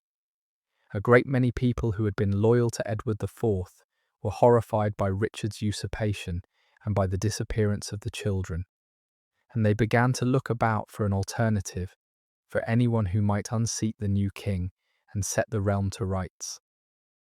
To feel the size of the opportunity that opened, you have to feel the size of the shock. Edward IV had been a strong king in his prime, And though he had grown stout and self-indulgent in his prosperous later years, no one expected him to die at 40, with his heir still a boy. His death was sudden. A short illness, perhaps a chill caught fishing, perhaps a stroke. The chroniclers are not sure, and it removed, in a matter of days, the keystone that had held the whole Yorkist settlement in place. While Edward lived, the realm was stable, and Henry Tudor was a distant irrelevance, a faint claimant best dealt with by quiet reconciliation. The moment Edward died, everything was thrown into the air. A boy king, a contested protectorate, a court full of rival ambitions, and no strong hand to hold it all together. Into that sudden vacuum stepped Richard of Gloucester, with consequences that would horrify the realm, and the very chaos that Richard unleashed, the usurpation and the vanished children, would create exactly the conditions in which a long-shot exile, backed by an outraged coalition, might actually seize the throne. Margaret, watching from the heart of the court, must have seen the ground shift beneath her feet and understood, with a strategist's clarity, that the impossible had just become possible. And it is worth being precise about the sequence of Richard's actions, because the speed and ruthlessness of them is what created Margaret's opening. When Edward IV died, his 12-year-old son was at once proclaimed king as Edward V, and the boy was being brought to London for his coronation. But Richard of Gloucester, named protector by his dead brother, intercepted the young king on the road, took him into custody, and arrested the boy's Woodville guardians. He brought the child to London, lodged him in the Tower, then a royal residence as well as a prison, and was soon joined there by the boy's younger brother, coaxed out of sanctuary. Then, in quick succession, Richard had the marriage of Edward IV declared invalid, and the two princes therefore illegitimate, set them aside, and took the crown himself as Richard III. And the boys, no longer princes but inconvenient children, with a better claim than the man who had supplanted them, were seen less and less, and then not at all. The whole sequence, from Edward's death to Richard's coronation, took only weeks. It horrified much of the realm, the swiftness, the broken trust, the setting aside of children, and then their silent vanishing. And that horror was the raw material from which Margaret and Elizabeth Woodville would build their coalition, a great body of opinion, Yorkist as much as Lancastrian, that could not stomach what Richard had done, and would rally to almost anyone who offered a way to undo it. And the horror that Richard's actions provoked was not merely a matter of partisan politics. It ran deeper, into something like a moral revulsion that crossed the old factional lines. Men who had been loyal Yorkists, who had served Edward IV faithfully and had no love for Lancaster, found that they could not stomach what had been done, the setting aside of a dead king's sons, the breaking of the trust a brother had placed in a brother, and above all the silent vanishing of two children who had done no wrong. There was a sense that some line had been crossed that ought never to be crossed, that the usurpation and the disappearance of the princes were not the ordinary brutal business of dynastic politics, but something darker, a violation of the bonds that were supposed to hold even in a hard age. It was this revulsion, felt by Yorkists as much as by Lancastrians, that gave Margaret and Elizabeth Woodville their opening, for it meant the coalition against Richard could draw on far more than the diehards of the beaten cause. It could draw on the conscience of the realm, on the many who simply could not abide what the new king had done. Margaret, reading the mood with her strategist's eye, understood that the very enormity of Richard's acts had created the conditions for his fall, and she moved to turn that revulsion into a rising. And it was in this moment, with the princes gone and the realm seething with outrage, that Margaret Beaufort made the alliance that would change history. The other woman with the deepest grievance against Richard III was Elizabeth Woodville, the widow of Edward IV, the mother of the vanished princes, who had fled with her daughters into sanctuary at Westminster and who now had every reason on earth to want Richard destroyed. Margaret and Elizabeth Woodville could hardly have been more different. The one a fiercely devout Lancastrian matriarch, the other the Yorkist queen who had risen by a king's desire, and their families had stood on opposite sides of the long war. But they were both mothers, and they were both, now, the enemies of the same man. And they found in that shared enmity a common purpose stronger than the old divisions. Through trusted intermediaries, a physician who moved between the two households is named in the story. The two women reached a secret understanding, one of the most consequential pacts in English history. Margaret's son Henry would invade England, overthrow Richard, and take the throne. And to bind the warring houses together and make his claim unassailable, he would marry Elizabeth Woodville's eldest daughter, Elizabeth of York, the heir of the House of York, now that her brothers were gone. The two women had a mirror relationship that makes their alliance all the more striking. Elizabeth Woodville had risen from gentry widowhood to a throne by the desire of a king, the most spectacular social ascent of the age. Margaret had been born to royal blood and vast wealth, and spent her life being used and constrained by it. The one had gained everything by a marriage, and then lost it all. The other had spent her life labouring to lift a son toward a crown. They came from opposite sides of the war and opposite kinds of fortune, and yet, in the summer of 1483, they found themselves in remarkably parallel positions. Both widows of a sort, both stripped of the power they had held, both with everything invested in their children, both facing the same ruthless man who had taken what was theirs. Elizabeth had lost her sons, or feared she had. Margaret had her one son alive, but in exile and in danger.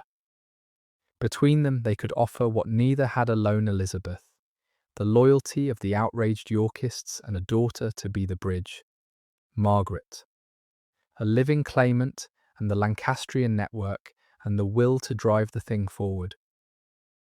It was a meeting of complementary desperations, and out of it came the marriage pact that would join the roses and end the wars.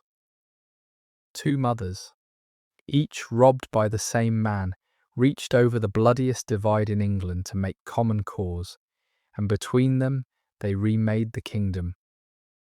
And there is a final irony in their partnership that neither could have foreseen, that the marriage they arranged would, in time, fold both their bloodlines into a single royal house. Elizabeth Woodville's daughter, Elizabeth of York, married Margaret Beaufort's son, Henry Tudor, and so the grandchildren of these two women, the rival mothers from opposite sides of the long war, would be one and the same children. The future Henry VIII would be grandson to Elizabeth Woodville through his mother and grandson to Margaret Beaufort through his father. The blood of the Yorkist queen and the Lancastrian matriarch would run together in him and in all the Tudors who followed. The two women who had been, by the logic of the wars, natural enemies, became through their children the joint ancestresses of a dynasty.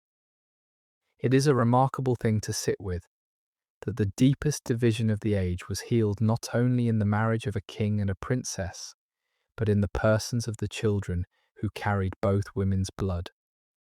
So that the quarrel of Lancaster and York was resolved, quite literally, in the bodies of their shared descendants.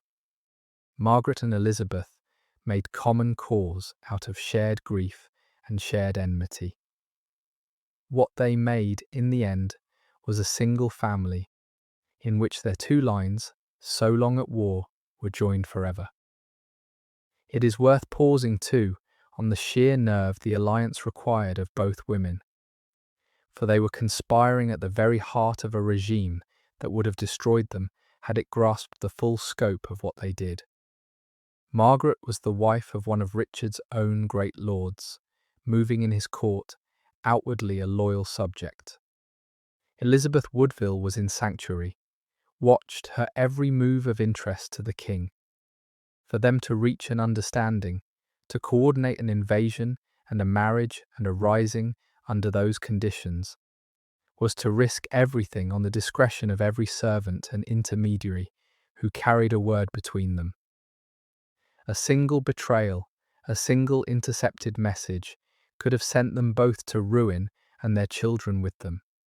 That they brought it off at all, that the secret held long enough for the plan to take shape, is a measure both of their care and of the loyalty they commanded from those who served them. It also testifies to a truth the men of the age were slow to grasp, that the household networks women ran, on their webs of trusted servants and confessors and physicians, were instruments of real political power, capable of carrying a conspiracy that the watchers of the realm never detected until it was too late. The two mothers wove their plot through exactly those channels, and the channels held. It is worth dwelling on the strangeness and the daring of that alliance, because it joined two women who, by every ordinary logic, should have been enemies. Margaret was Lancaster to her marrow. Elizabeth Woodville was the queen of the Yorkist king who had destroyed the Lancastrian cause.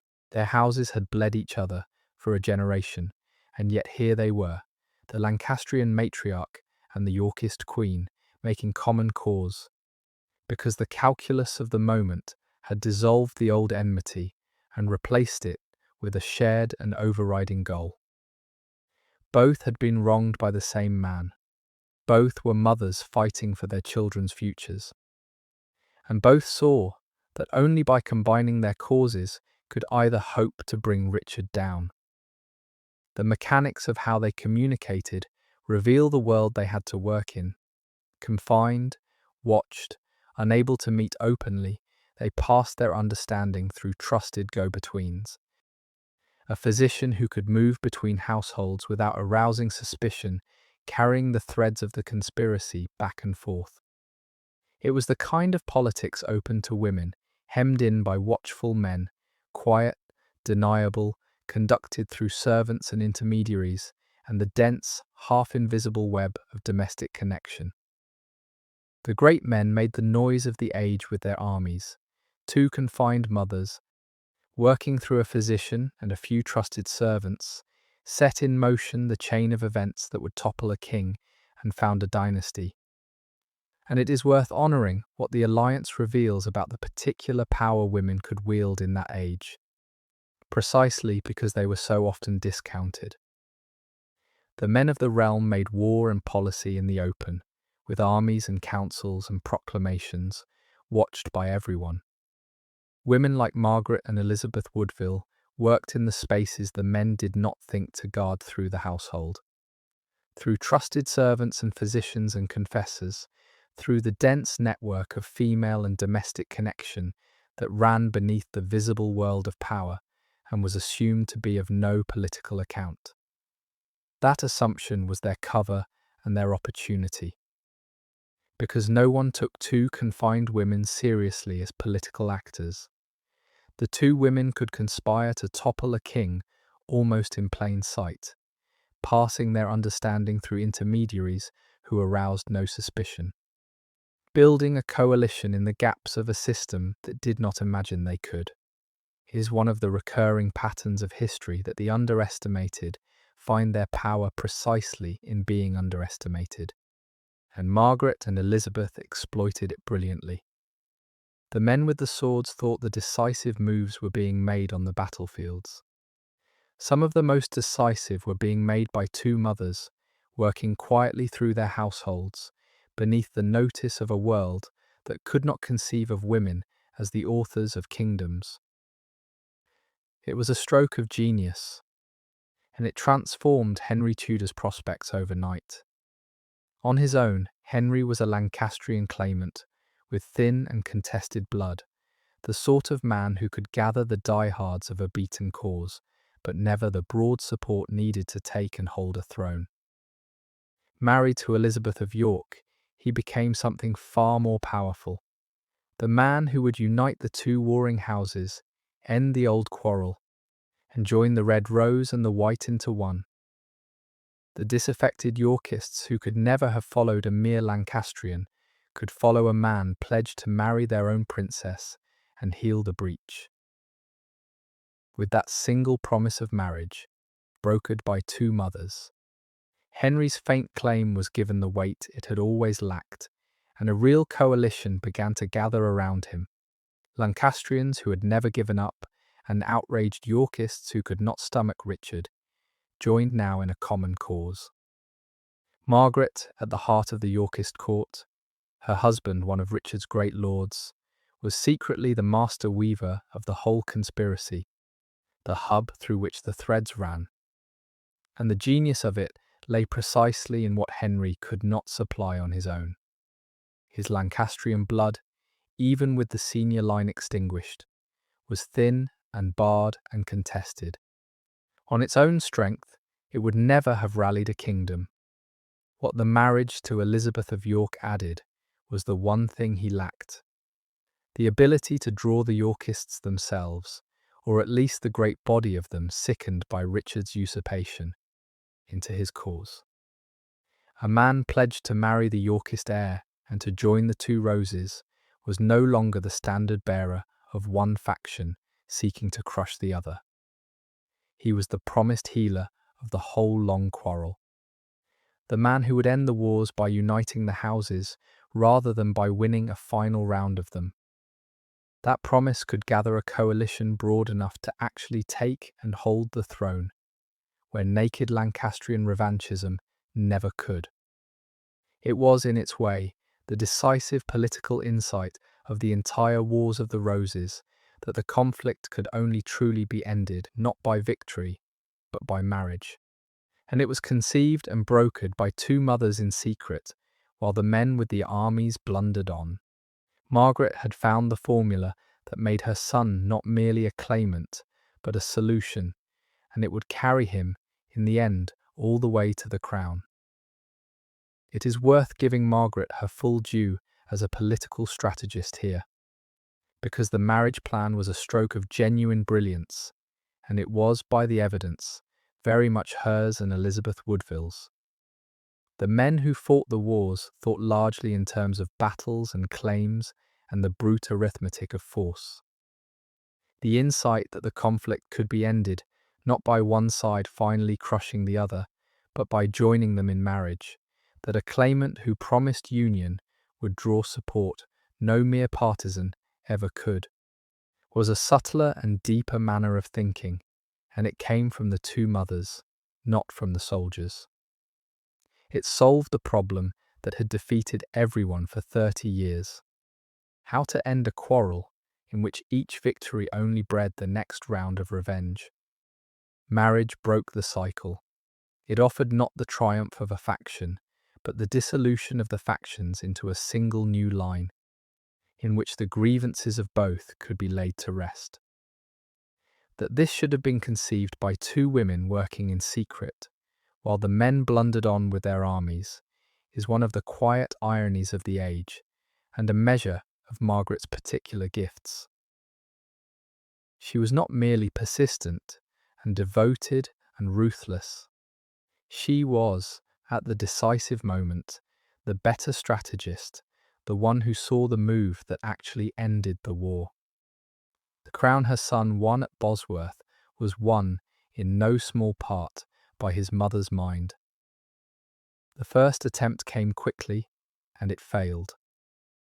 In the autumn of 1483, a great rebellion was raised against Richard III, centred on the Duke of Buckingham, a powerful magnate who had helped Richard to the throne, and then, for reasons that have never been fully explained, turned against him. The plan was for risings across the south of England to coincide with an invasion by Henry Tudor from Brittany. Margaret was deep in it, coordinating, financing, communicating. the hidden link between her exiled son and the rebels at home. But the rising was a disaster. The weather turned against it. Buckingham's forces melted away. The coordinated risings failed to coordinate, and Henry's little invasion fleet, scattered by storms, arrived off the English coast to find the rebellion already collapsing, and wisely turned back to Brittany without landing. Buckingham was captured and beheaded. The rebellion was crushed, and Richard III turned to deal with the conspirators who remained among them very clearly. Lady Margaret Beaufort, whose role in the plot was an open secret. For Margaret, the failure must have been agonizing, not least because it came so close and exposed so much.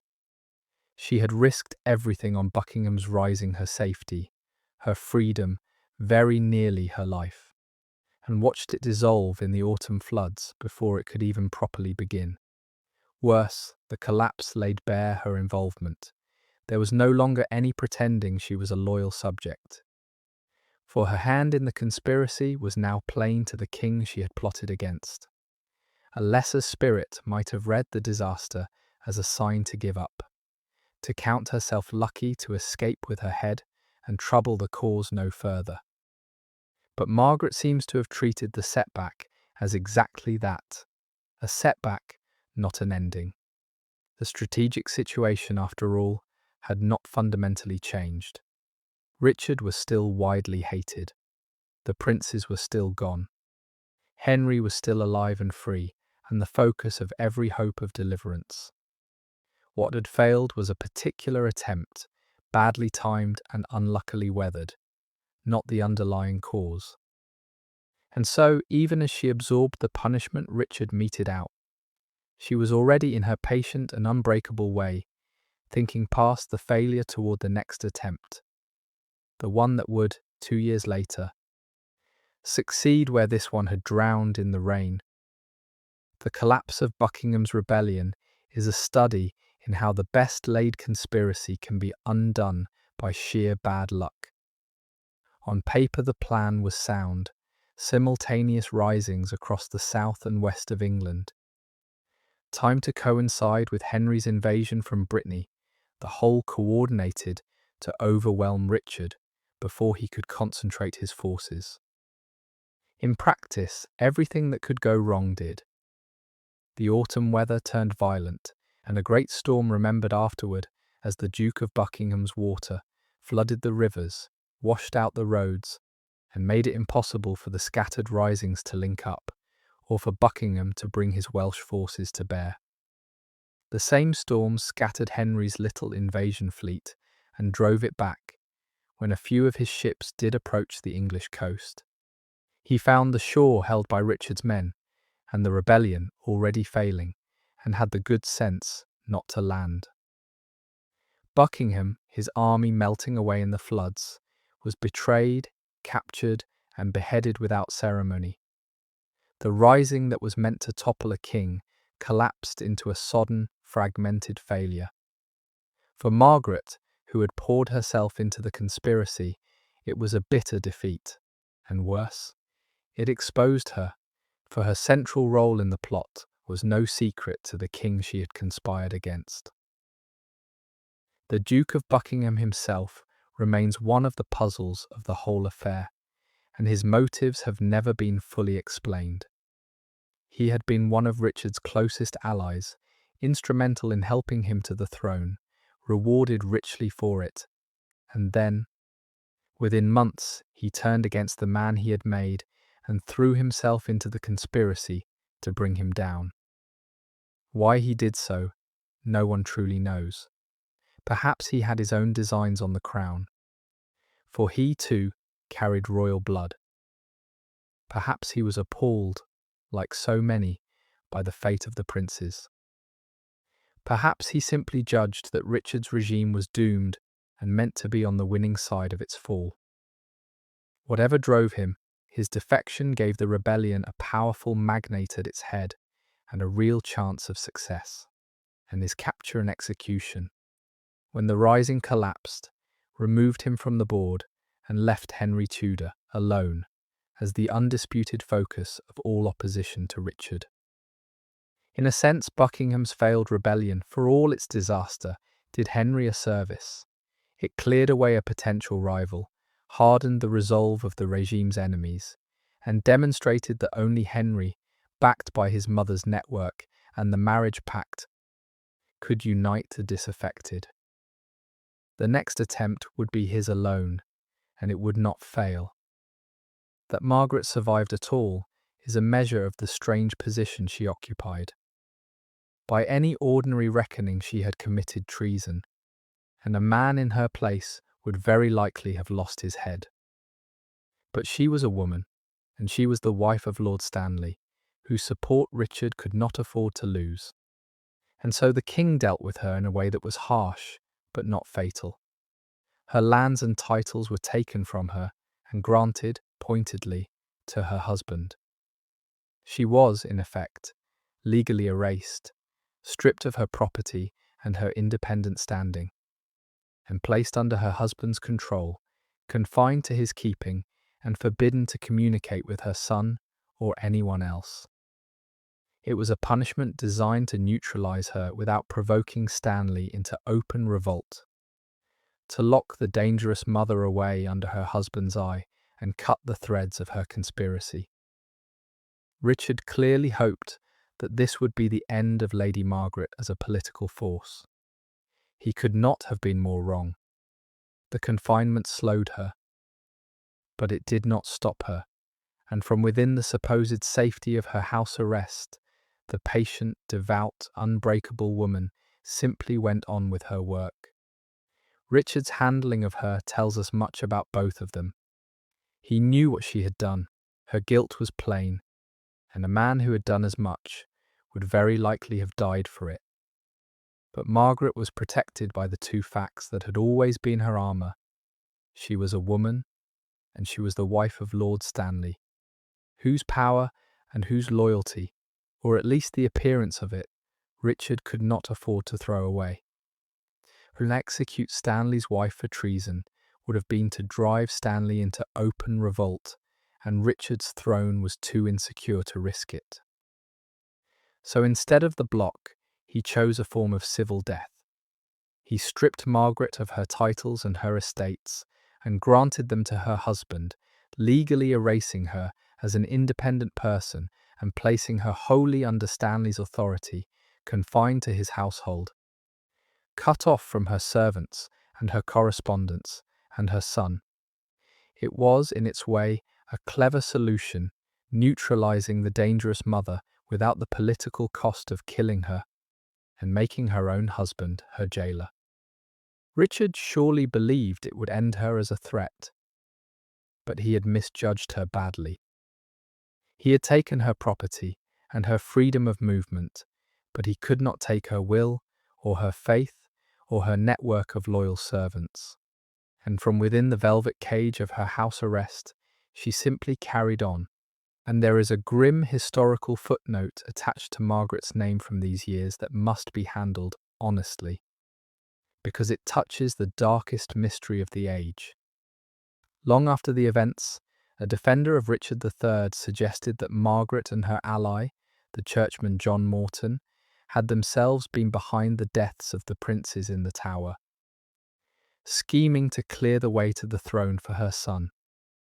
It must be said plainly that there is no evidence whatever for this. No contemporary source accuses her. The claim surfaced only much later and from a partisan source, and no historian since has been able to find anything to support it. It belongs to the long tradition of pinning the unsolved fate of the princes on whoever one wishes to blame, and Margaret, as the ultimate beneficiary of their disappearance, has sometimes been a convenient target. The honest position is the same as with the princes themselves. Their fate is unknown, the evidence does not point reliably to anyone, and to accuse Margaret on the strength of her later good fortune is to mistake motive for proof. She gained from their vanishing, certainly, so did her son. But gaining from a crime is not committing it, and there is simply nothing to connect her to whatever happened in the Tower.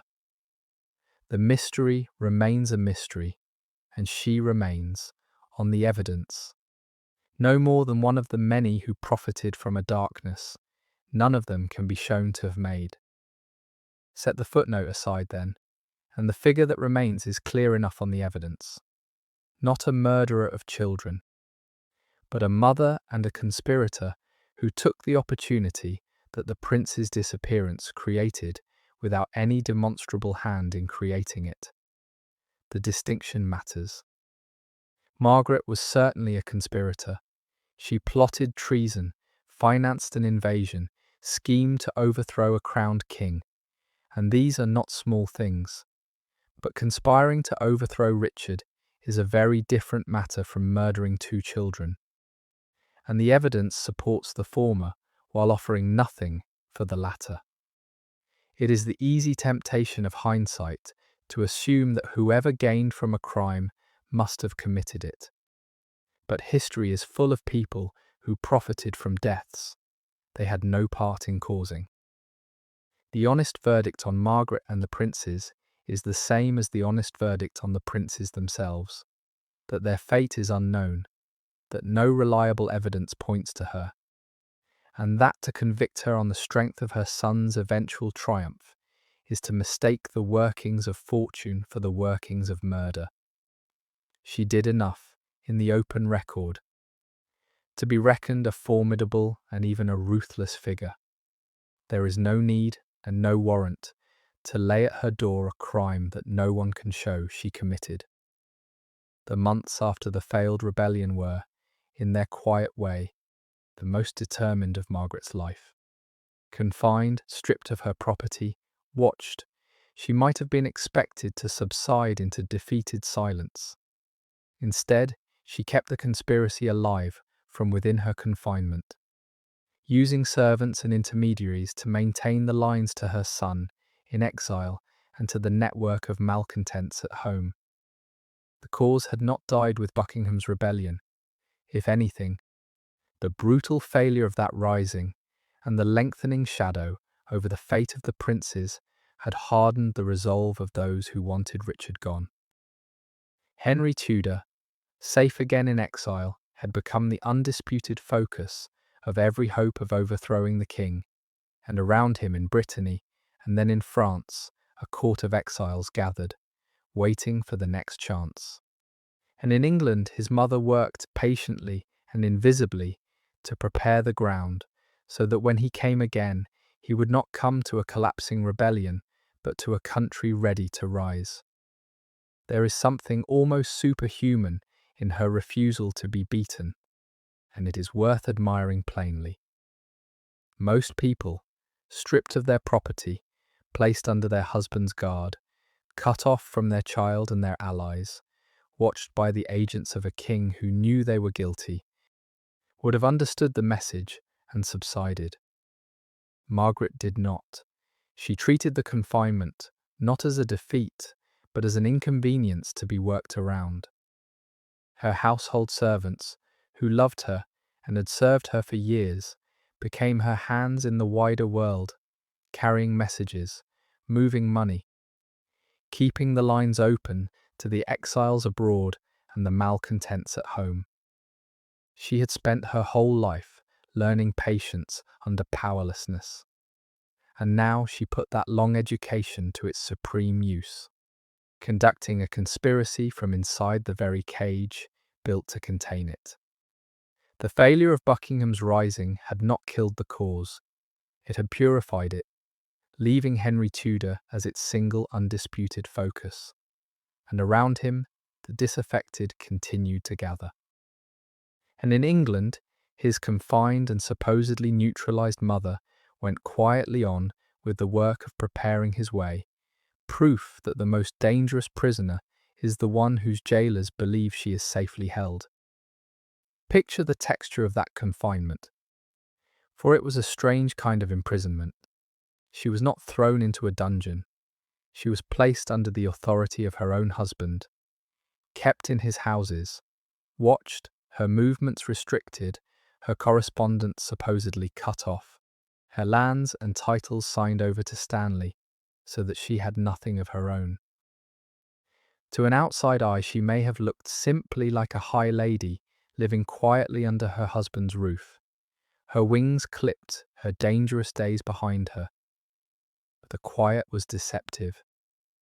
Within it, through the servants who loved her and the channels she had spent a lifetime building, she went on with her work slower now, more careful, more hidden, but unbroken. It is a particular courage, this refusal to be defeated by a defeat, this treating of a punishment as merely an obstacle to be worked around. Most people, when the full weight of a king's displeasure comes down on them, take the lesson and subside. The cost of continuing is simply too high, the danger too great. Margaret weighed the danger and continued anyway, because the thing she was working for mattered more to her than her own safety. That is the mark of the truly formidable, not the absence of fear, but the willingness to go on in spite of it, patiently, toward a goal that outweighs the risk. She had that, and it carried her, in the end, all the way to victory. It is worth saying, too, that her faith was not separate from her resilience, but the very root of it. Margaret did not endure through some merely secular toughness of temperament. She endured because she believed, with complete conviction, that her life and her sons were in the hands of God, and that her task was to be faithful and patient, and to act when the way was opened. The same devotion that sent the small girl to pray through the night over her marriage sustained the confined woman conspiring from her house arrest decades later. Prayer was not, for her, a retreat from action, but a preparation for it. She committed her cause to God, and then worked for it with everything she had, treating her own relentless effort as a form of faithfulness. This fusion of deep piety and ferocious practical determination is one of the most striking things about her, and it confounds the easy modern habit of separating the spiritual from the political. In Margaret they were one. She believed God meant her son to be great, and she laboured to make it so, and she saw no contradiction between the praying and the scheming, because to her they were the same thing. The faithful pursuit of a destiny she trusted had been laid upon her. It was a formidable combination, and it carried her through ordeals that would have crushed a person armoured only in worldly resolve. The great difficulty, the knot at the centre of everything, was her own husband, Lord Stanley, and the men of his powerful family. Stanley commanded a large force of retainers, and his loyalty, or the appearance of it, was something Richard III needed badly. But Stanley was married to the mother of the man trying to take Richard's throne, and his own brother was deeply sympathetic to the Tudor cause, and so the king could never be quite sure of him. Richard tried to bind Stanley to himself, kept him close, and when Henry's second invasion finally came, took the precaution of holding Stanley's own son as a hostage against his father's good behaviour. This was the agonizing position into which the whole drama narrowed as the decisive moment approached, a battle in which the outcome might turn on whether Lord Stanley, the famous trimmer, the man who had survived every upheaval by committing to no one, would at last commit himself, and on which side. His wife had given her whole life to her son's cause. His son was a hostage in the king's hands. And Stanley, characteristically, kept everyone guessing to the very last. The Stanley problem was, in a sense, the perfect distillation of the whole age, in which loyalty was a currency to be hoarded and spent at the most advantageous moment, rather than given freely. Lord Stanley had built his family's fortunes on a genius for never being on the losing side, which meant, in practice, never fully committing to a side until the winner was clear. Now he found himself in the most exquisite of vices, husband to the mother of one claimant, brother to a man who favoured that claimant, and at the same time a high officer trusted, or at least used by the reigning king, who held his son and heir as a hostage against his good behaviour. Every pull on him ran in a different direction. To back Henry was to risk his hostage son and his own neck if Henry lost. To back Richard wholeheartedly was to set himself against his own wife's lifelong cause and his brother's sympathies. So Stanley did what Stanleys did. He kept all his options open, made promises in every direction, and waited to see which way the decisive day would break before committing his strength. It was maddening to everyone who needed him, Richard and Margaret alike, and it meant that when the armies finally met, the outcome would hang, agonizingly, on the choice of a man famous above all others for refusing to choose. In the summer of 1485, Henry Tudor came at last. With French backing, he sailed from the continent, landed in Wales, the land of his Tudor forefathers, where his uncle Jasper's name still carried weight, and marched inland, gathering support as he went, his army swelling with each day's advance. Richard III, learning of the landing, summoned his forces and moved to meet him, and the two armies came together on the 22nd of August, near the town of Market Bosworth in Leicestershire, on a field whose name would echo through English history. There, the long wars of the Roses would reach their decision. There, the question that had hung over Margaret's entire life, whether the boy she had borne in agony at 13 could be made a king, would at last be answered. She was not on the field, she was far away, waiting as she had waited through every crisis of her life in prayer. But everything she was, everything she had schemed and sacrificed and endured for, hung on the outcome of that single August morning. Margaret was not at Bosworth, and could not have been, but in a sense her whole life was on that field. Every thread of her campaign converged there. The money she had sent across the years, the alliances she had brokered, the marriage pact with Elizabeth Woodville, the network of loyal men she had kept in being through confinement and confiscation, the patient positioning of herself and her husband at the heart of power. Her son commanded the army, but the army existed in no small part because of her. And the central uncertainty of the day, which way Lord Stanley would turn, was a question that ran straight through her own marriage bed, for it was her husband whose choice would decide her son's fate. She could do nothing now but wait far from the field and pray as she had prayed at every crisis since she was a child weighing her marriage. The waiting must have been very nearly unbearable, somewhere in Leicestershire on an August morning. The question that had shadowed her entire life was being settled in blood and confusion, and she could only kneel and commit it, one final time, to the God she trusted had ordained her son for greatness. The answer, when it came, would either crown her life's work or end it. Think of what that landing meant to the man stepping ashore and to the mother who had made it possible. Henry Tudor was 28 years old, and he had spent half his life in exile since the age of 14. A hunted boy, grown into a wary, watchful man on foreign soil, dependent on the charity and the calculation of others.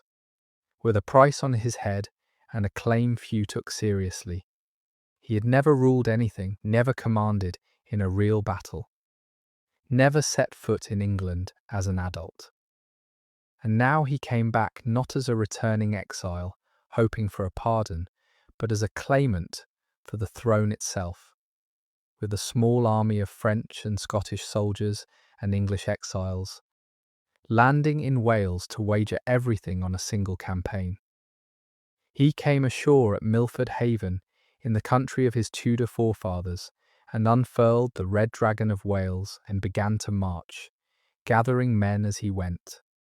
His uncle Jasper's old name and his own Welsh blood drawing support to him as he advanced inland. It was the boldest possible throw, an all-or-nothing gamble for a crown by a man who had spent his whole life waiting for the chance to make it. And behind it, invisible but essential, was the lifework of his mother, the money, the alliances, the network, the marriage pact, the years of patient preparation, all of it now riding on the events of the next few days. There was, too, a deep significance in where he landed. For Wales was the country of his Tudor forefathers, and it received him as something like a returning son. His grandfather Owen Tudor had been a Welshman, and the family's roots ran deep in the Welsh gentry. His uncle Jasper had been Earl of Pembroke, and a figure of standing in the region. Henry came ashore at Milford Haven, flying the Red Dragon of Cadwallader, the ancient banner of Welsh kingship, and presented himself, with some shrewdness, as a Welsh prince come to fulfill old prophecies of a deliverer who would restore the honour of the Britons. It was good politics, and it worked. The Welsh rallied to him as he marched, swelling his small invading force with local support, so that the army which met Richard at Bosworth was in good part a Welsh one, gathered on the strength of Henry's blood and his banner, and the old longing of a conquered people for a prince of their own. There is a fittingness in it that runs back to Margaret's marriage all those years before. The Tudor blood she had joined to her own, the Welsh squire's line that had seemed so unpromising a match for a Beaufort heiress, now proved the very thing that raised her son and army. The marriage of 1455 bore its strangest fruit on the road from Milford Haven. As the Welsh came out to follow the half-Welsh claimant his mother had borne. The battle turned, in the end, on the very man whose loyalty had been the central question. Lord Stanley and his brother Sir William. The Stanleys had brought their forces to the field, but they took up a position to one side and waited, refusing to commit to either king, watching to see which way the fight would go. Richard, enraged and perhaps desperate, is said to have ordered Stanley's hostage son put to death, an order that in the confusion of the battle was not carried out. And then, at the decisive moment, as Richard launched a furious charge in a bid to cut down Henry himself, the Stanleys came off the fence at last and threw their weight against the king. It was the stroke that decided everything. Richard's charge was broken, the king was surrounded and cut down, fighting, by all accounts, with great courage to the end, the last English king to die in battle. His crown, the story goes, was found afterward and set upon Henry Tudor's head there on the field. The House of York had fallen. The boy born at Pembroke was now King Henry, the seventh of England, and Margaret Beaufort's impossible, lifelong dream had come true. Bosworth was not a large battle, as such things went, nor a long one, but few have ever decided so much, and the manner of its turning has fascinated people ever since. Richard III came to the field with the larger army and the advantage of the high ground, and by rights he should have won. But his support was hollow. Many who marched under his banner had no love for him, and the crucial forces, the Stanleys, with their thousands of men, sat deliberately apart, watching, committed to neither side, waiting to see which way the day would break before they spent themselves. For a time the fighting was inconclusive. And then Richard, spotting Henry Tudor with only a small guard at some distance across the field, made the fateful decision to gamble everything on a single stroke, a headlong cavalry charge aimed straight at his rival, to cut Henry down and end the war in one blow. It nearly worked. He cut his way deep into Henry's guard, killed Henry's standard-bearer, came within yards of the man himself. And it was at that moment, with Richard committed and exposed, that the Stanleys finally came down off the fence and threw their weight in on Henry's side, surrounding the king and his charge. Richard, refusing to flee, was pulled down and killed in the press, fighting to the last king of England to die in battle.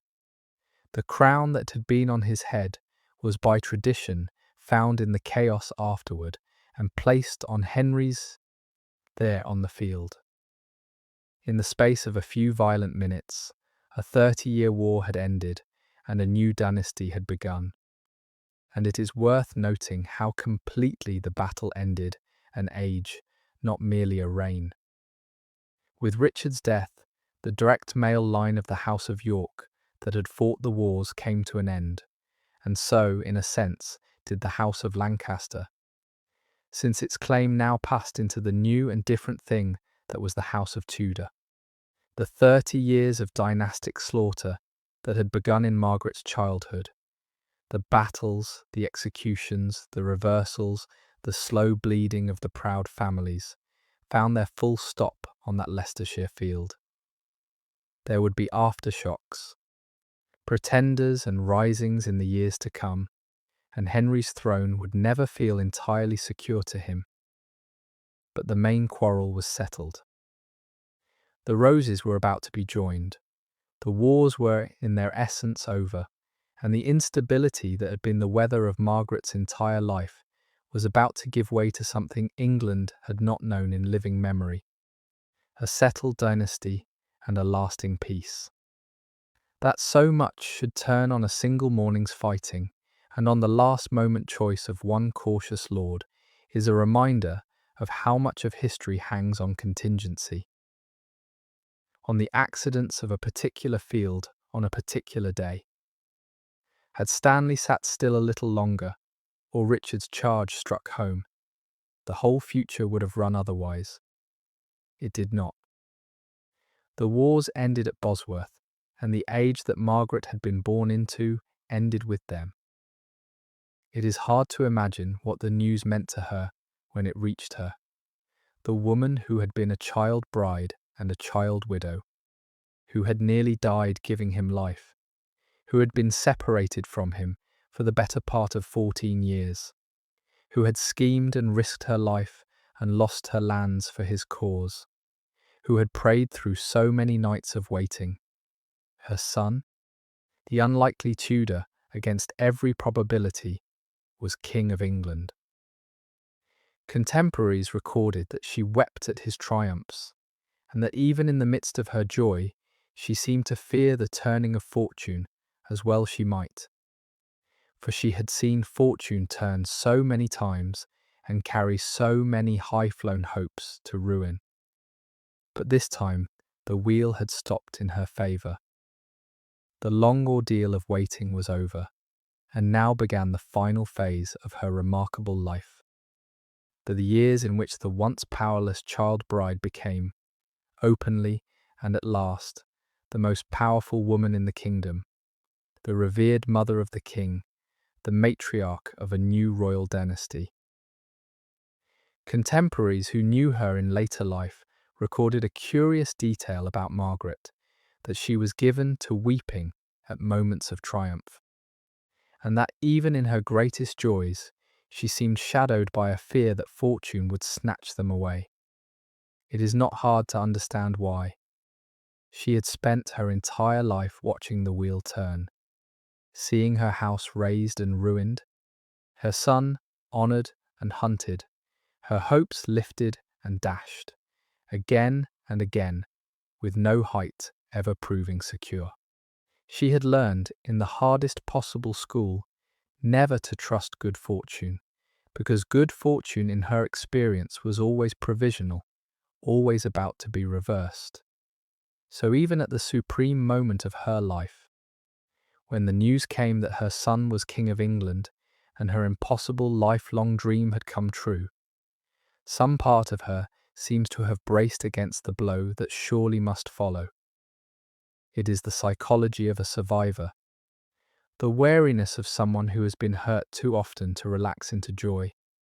And in a sense, she was right to be wary, for the new dynasty was fragile, and its dangers were real. But this time at least, the wheel had truly stopped in her favour, and the woman who had been a powerless child bride had lived to see her son wear the crown of England. With her son on the throne, Margaret Beaufort rose to a position that no Englishwoman who was not herself a queen had ever quite held before. She was the king's mother, and Henry, who owed her everything and seems to have loved and revered her deeply, gave her an honoured and powerful place at the very centre of his new regime. She was granted broad estates and made independently wealthy. She was given precedence and ceremony just below the Queen herself, and indeed, in the careful choreography of the court, she often walked only a half step behind her daughter-in-law, the new Queen Elizabeth of York, and sometimes seemed to overshadow her entirely. She was addressed and treated as a high personage of the realm, consulted on matters of state, her counsel sought and heeded by the king. The woman who had spent her childhood as a pawn and her middle years as a watched and suspected subject was now, at last, in the open. Exactly what her will and her blood had always reached toward, a power in the land. The legal recognition of her new standing was as remarkable as the ceremonial. Henry's first parliament restored to her everything Richard had stripped away, and a good deal more. And it did so in extraordinary terms. She was granted the legal status of a femme sole, a woman able to hold and manage property, make contracts, and act at law in her own right, independent of any husband, as though she were unmarried. This was a rare and significant thing in an age when a married woman's legal identity was almost wholly absorbed into her husband's. It meant that Margaret, though still married to Lord Stanley, could own and govern her vast estates entirely in her own name and on her own authority. She used the power to the full, running her lands with a famous efficiency, administering justice, even exercising certain quasi-royal authority in the regions where her influence was greatest. She kept her own great council, drew up household ordinances of formidable precision, and governed her affairs with the same iron competence she brought to everything. The girl who had been a parcel of property, disposed of by guardians, married off without her consent, stripped of her lands by a hostile king, had become a woman who held and ruled vast wealth entirely in her own right. A transformation, from object to agent, as complete as any in the age. She wielded that authority, by all accounts, with a formidable competence that commanded respect even from those who found her overbearing. Margaret was not a figurehead enjoying empty honours. She was a working magnate, governing her broad estates personally and shrewdly, sitting in judgment, managing a vast income, maintaining a large and disciplined household run on rules of her own devising. In the regions where her lands lay, she was a power to be reckoned with, dispensing patronage and justice, her word carrying weight, her displeasure to be feared. She involved herself in the business of the realm at the highest level, trusted and consulted by her son, a fixture of his councils and his ceremonies. Few women in English history have held such real and various power, and fewer still have held it so much in their own right, rather than merely as the wife or regent of a man. She had a genius for organisation and an appetite for the actual work of governing, the details, the accounts, the ordinances, the management of people and money that set her apart, even among the capable. The crown she had won for her son, she helped him to keep, lending the security of his throne her own formidable administrative weight. The traded heiress had become one of the great governing figures of the age, and she governed superbly. The household ordinances she drew up survive, and they give a vivid sense of the woman at work, precise, exacting, comprehensive, regulating every aspect of her great establishment down to the smallest detail of conduct and ceremony and devotion. Nothing was beneath her attention. Everything was to be ordered, accounted for, done properly. The same meticulous will that had sustained a 14-year conspiracy over the sea now expressed itself in the minute governance of her household and estates, the careful management of a vast income, the disciplined ordering of the many people in her service.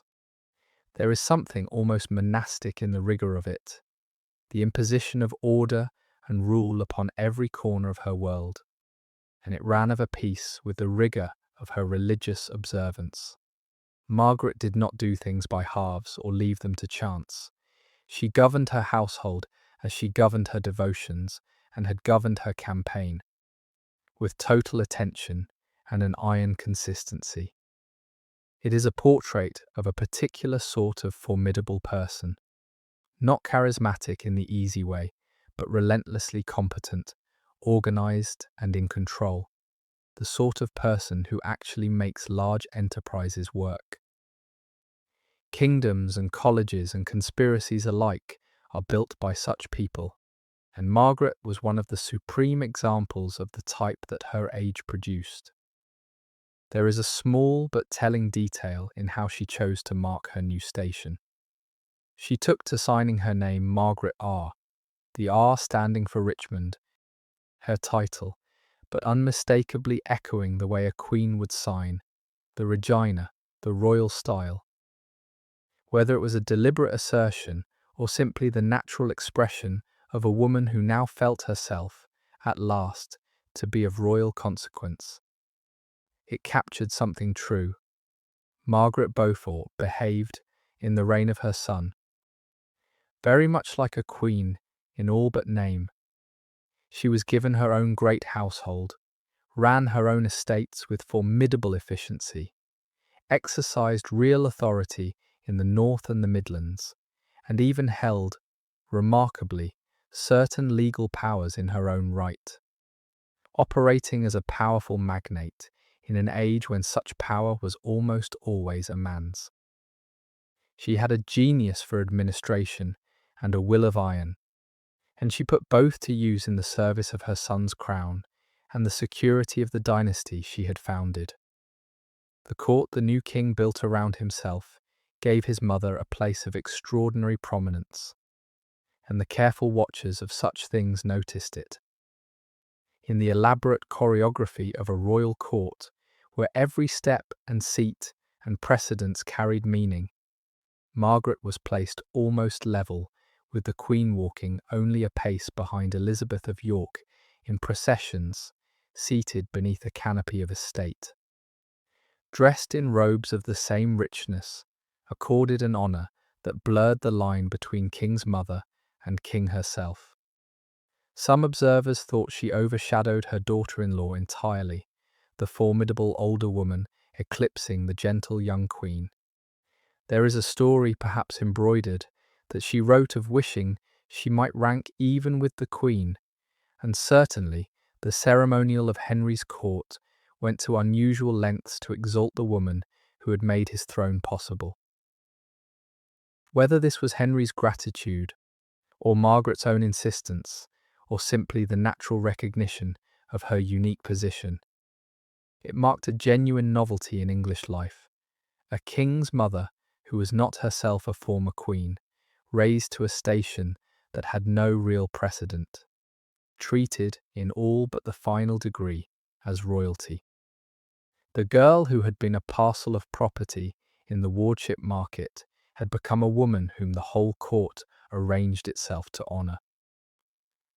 It is worth marvelling for a moment at the sheer completeness of the reversal that this prominence represented. Cast your mind back to where she began, an infant whose father had died in disgrace, a small girl whose wardship was bought and sold, a child of 12 married to a stranger, and a mother of 13 who nearly died in the bearing. A young widow disposed of in a third marriage to keep her safely held, a suspected subject under a hostile regime, kept apart from her son for years, a conspirator stripped of her lands and placed under guard. For nearly the whole of her life, Margaret had been an object acted upon by others, her fate decided by guardians and kings, and the turning of wars she could not control. And now, in her son's reign, she stood at the summit of the realm, honoured almost as a queen, holding and ruling vast wealth in her own right, her counsel sought by the king, her person treated as something close to royal. The distance she had travelled from a parcel of property in the wardship market to the most powerful woman in England was very nearly the whole distance it was possible to travel in that world. She had begun with no power over even her own body or name, and she ended wielding power over estates and institutions, and through her son, over the kingdom itself. Few lives in any age have described so complete an arc from powerlessness to power, and it is worth holding both ends of that arc in the mind at once, the beginning and the end, to feel the full distance between them. At one end, a baby girl whose father had died in disgrace, an infant heiress whose wardship was bought and sold, a child of 9 consulted only because the law required her consent, a girl of 12 married to a stranger, and a mother of 13 who nearly died bearing her only child. At the other end, the most powerful woman in England, honoured almost as a queen, ruling vast wealth in her own right, signing her name with a royal flourish, counselling the king her son, founding colleges that would outlast the dynasty. Buried at last among the monarchs of England, in the grandest chapel in the land. Between those 2 points lies one of the most complete transformations any life has ever traced, from object to agent, from powerlessness to power, from a child disposed of by others to a woman who disposed of kingdoms. She did not travel that distance by luck or by a single stroke of fortune, but by a lifetime of patience, faith, calculation, and unbreakable will. Applied year after year through every reversal the cruelest of ages could throw at her. The reversal was not given to her. She made it, slowly, with her own formidable hands, and that is why her story endures. There is, in this final elevation, a measure of justice that the hard arc of her life had seemed to deny her for so long. For decades she had been at the mercy of others' guardians who traded her, a husband who used her, kings who suspected and confined her, the blind turning of a wheel that lifted and dropped her without regard to her will. She had endured it all with patience and faith, never quite able to seize control of her own fate, always acting in the spaces others left her. And then, at the last, the long patience was rewarded, and the woman who had been so long an object became, fully and openly, an agent honoured, powerful, secure, ruling her own wealth and counselling her own son, the king. It is rare for the patient and the long-suffering to be so completely vindicated in their own lifetimes. More often the reward, if it comes at all, comes too late or to someone else. Margaret lived to enjoy hers. She had given her whole life to a single purpose, against odds that should have defeated her a dozen times over.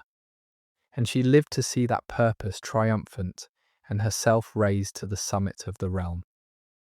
Whatever the cost along the way, and the cost had been great, she had won completely and in her own lifetime. And she spent her last years in the enjoyment of a victory most people who sacrifice as much as she did never live to see. And there is a lesson of a kind in it, if one wishes to find one, though Margaret herself would have framed it in the language of providence rather than of worldly wisdom. Her life is, among other things, a study in the slow power of patience and persistence against odds that seem, at every stage, insurmountable. She was never, in the ordinary sense, in a position of strength. She had no army, no office, no power that the men around her were bound to respect. She was, for most of her life, formally subject to husbands and guardians and kings. What she had instead was time and will and an unwavering clarity about what she wanted, and the patience to keep working toward it through decades of setback and danger. She did not win by a single brilliant stroke, but by never giving up, by being always ready when the wheel turned, by outlasting her enemies and seizing her chances and refusing ever to accept defeat as final. It is not a glamorous form of greatness, this patient, persistent endurance, but it is perhaps the most reliable form, and it carried her further than many a more brilliant and more powerful figure of her age. The flashy and the forceful, the Warwicks and the Richards, blazed and fell. The patient mother, working quietly and ceaselessly across a lifetime, prevailed. But it would be a mistake to remember her only as a figure of power and ambition, because alongside the iron ran a current of deep and genuine piety that had been there since she was the small girl praying through the night over her marriage. As she grew older and her son's throne grew secure, Margaret turned more and more of her formidable energy toward religion and toward learning. And it is here that she left a mark on England that has outlasted every battle and every scheme. She was intensely devout, keeping a rigorous round of prayer and observance, fasting, attending Mass, living in her later years almost as a vowed religious woman, even amid the splendour of her station. And she became one of the foremost patrons of education that England had ever seen, pouring her wealth into the founding and endowing of institutions of learning that would shape the country's intellectual life for centuries. The piety was not a late addition or a politic show. It was the deepest and most continuous thread of her entire life, present in the child who prayed through the night over her marriage, and present in the old woman who kept her religious hours amid the splendour of her son's court. As she aged, it deepened into something close to the life of a vowed religious woman living in the world. She rose very early to pray. She heard several masses a day. She kept rigorous fasts and wore, it was said, a hair shirt beneath her fine robes as a discipline of the flesh. She eventually took a formal vow of chastity, with her last husband's consent, living out her marriage to Stanley as a companionship rather than a union of the body. Her days were ordered around devotion as strictly as any nun's. This was not unusual in its kind. Many great ladies of the age turned toward intense religion in their later years. But in Margaret, it was carried to an unusual pitch of seriousness and combined, remarkably, with the continued exercise of formidable worldly power. She was at once one of the most devout women in England and one of the most powerful, ruling estates and counselling kings by day, and keeping the disciplines of a holy woman by night. The iron will and the burning faith running side by side in the same formidable person. There is a paradox at the centre of her that is worth sitting with, because it makes her more human and not less. Here was a woman of intense, austere holiness, fasting, praying, wearing the hair shirt, taking vows of chastity, ordering her days like a nun's, who was at the same time one of the most ruthless and effective political operators of her age, a woman who had conspired in treason, brokered an invasion, and schemed her son onto a throne over the bodies of those who stood in the way. We might expect these two things to sit uneasily together, the holy woman and the kingmaker, but in Margaret they seem to have been perfectly fused. Two expressions of a single overwhelming conviction that God had ordained her son for greatness, and that to labour for that greatness by any means available was itself a form of faithfulness. She did not experience her scheming as a betrayal of her piety. She experienced it as its fulfillment. This is alien to modern sensibilities, which tend to keep the religious and the political in separate rooms, but it was entirely coherent within the world she inhabited, where great matters and divine purposes were understood to run together. The hair shirt and the conspiracy were not in tension for her. They were the same devotion, turned inward toward God and outward toward the throne, in a woman who served both with the same unbroken intensity all her life. History has struggled ever since to hold both halves of her together, and has often simplified her into one thing or the other. The earliest Tudor writers, mindful that she was the king's revered mother, emphasized her piety and her good works, the holy and charitable matriarch. Later, as the memory of her power faded and her foundations endured, she became chiefly the great patroness of learning, the foundress of colleges, almost a figure of gentle benevolence.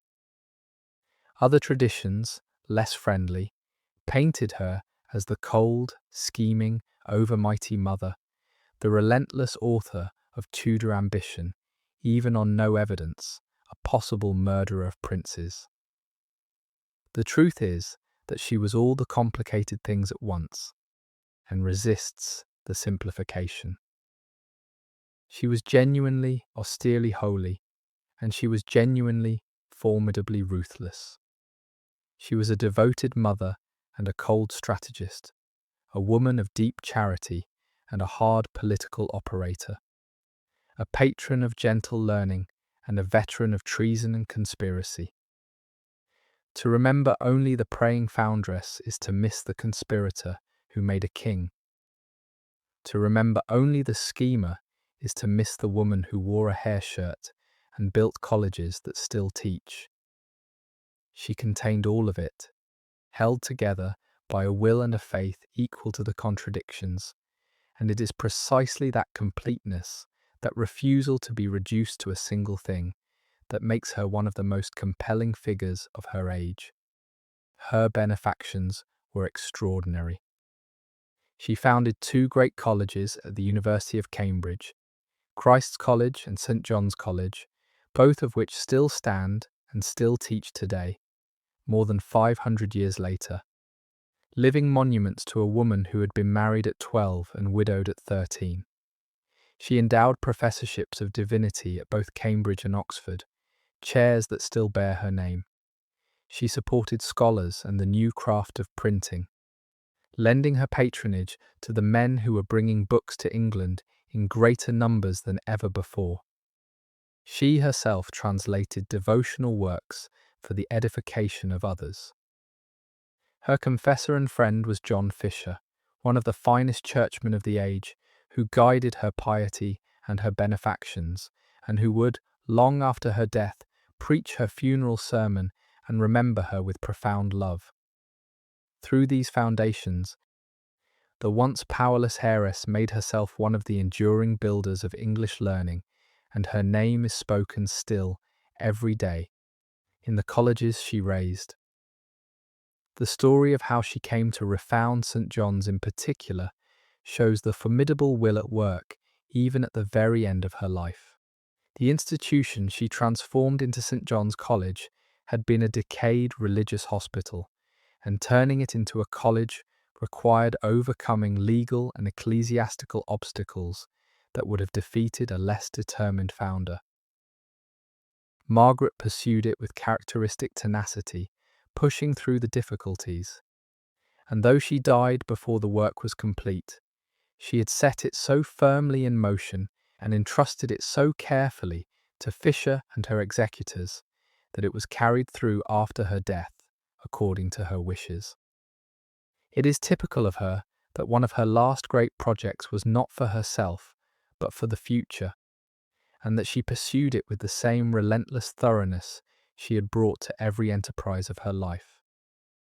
The colleges were not idle benefactions, but serious foundations, endowed to last, governed by careful statutes, built to go on producing learned men long after she was gone. And they have, 5 centuries later, the 2 colleges she founded are among the most distinguished in one of the world's great universities, and her name is honoured there still, spoken in their halls and chapels, carved above their gates. The woman who had been a piece of property in the marriage market made herself, at the last, one of the builders of English learning, and that monument has proved more lasting than any throne. It is worth pausing on the strangeness and the grandeur of this final turn in her story, because it is the part of her that has most outlasted her. A woman whose life had been shaped almost entirely by blood, marriage, war, and the raw struggle for power chose, when at last she had wealth and security of her own, to pour it not into further dynastic scheming, but into learning, into books and scholars and colleges and the training of minds. The foundations she made were not gestures, but enduring institutions, built to last and built well. Christ's College and St. John's College at Cambridge rose under her patronage and her exacting personal attention, for she involved herself closely in their statutes and their building. A formidable foundress who knew exactly what she wanted. The professorships of divinity she endowed at both universities still carry her name and still fund the teaching of theology more than 5 centuries on. She supported the new printing presses that were beginning to bring books to England in unprecedented numbers, and she herself, devout and learned, translated works of devotion for others to read. It is a remarkable thing to set beside the conspirator and the kingmaker, that the same iron will which schemed a son onto a throne also raised colleges that have taught the English for 500 years, so that her true monument is not a battle or a crown, but the quiet, continuing life of learning she paid to bring into being. No. And there is a particular fittingness in the form her benefactions took, given the shape of her own life. Margaret, who had herself been a learned and bookish woman, in an age when female learning was rare, who read devotional works and translated them, who valued the life of the mind, chose to spend her wealth on the making of scholars.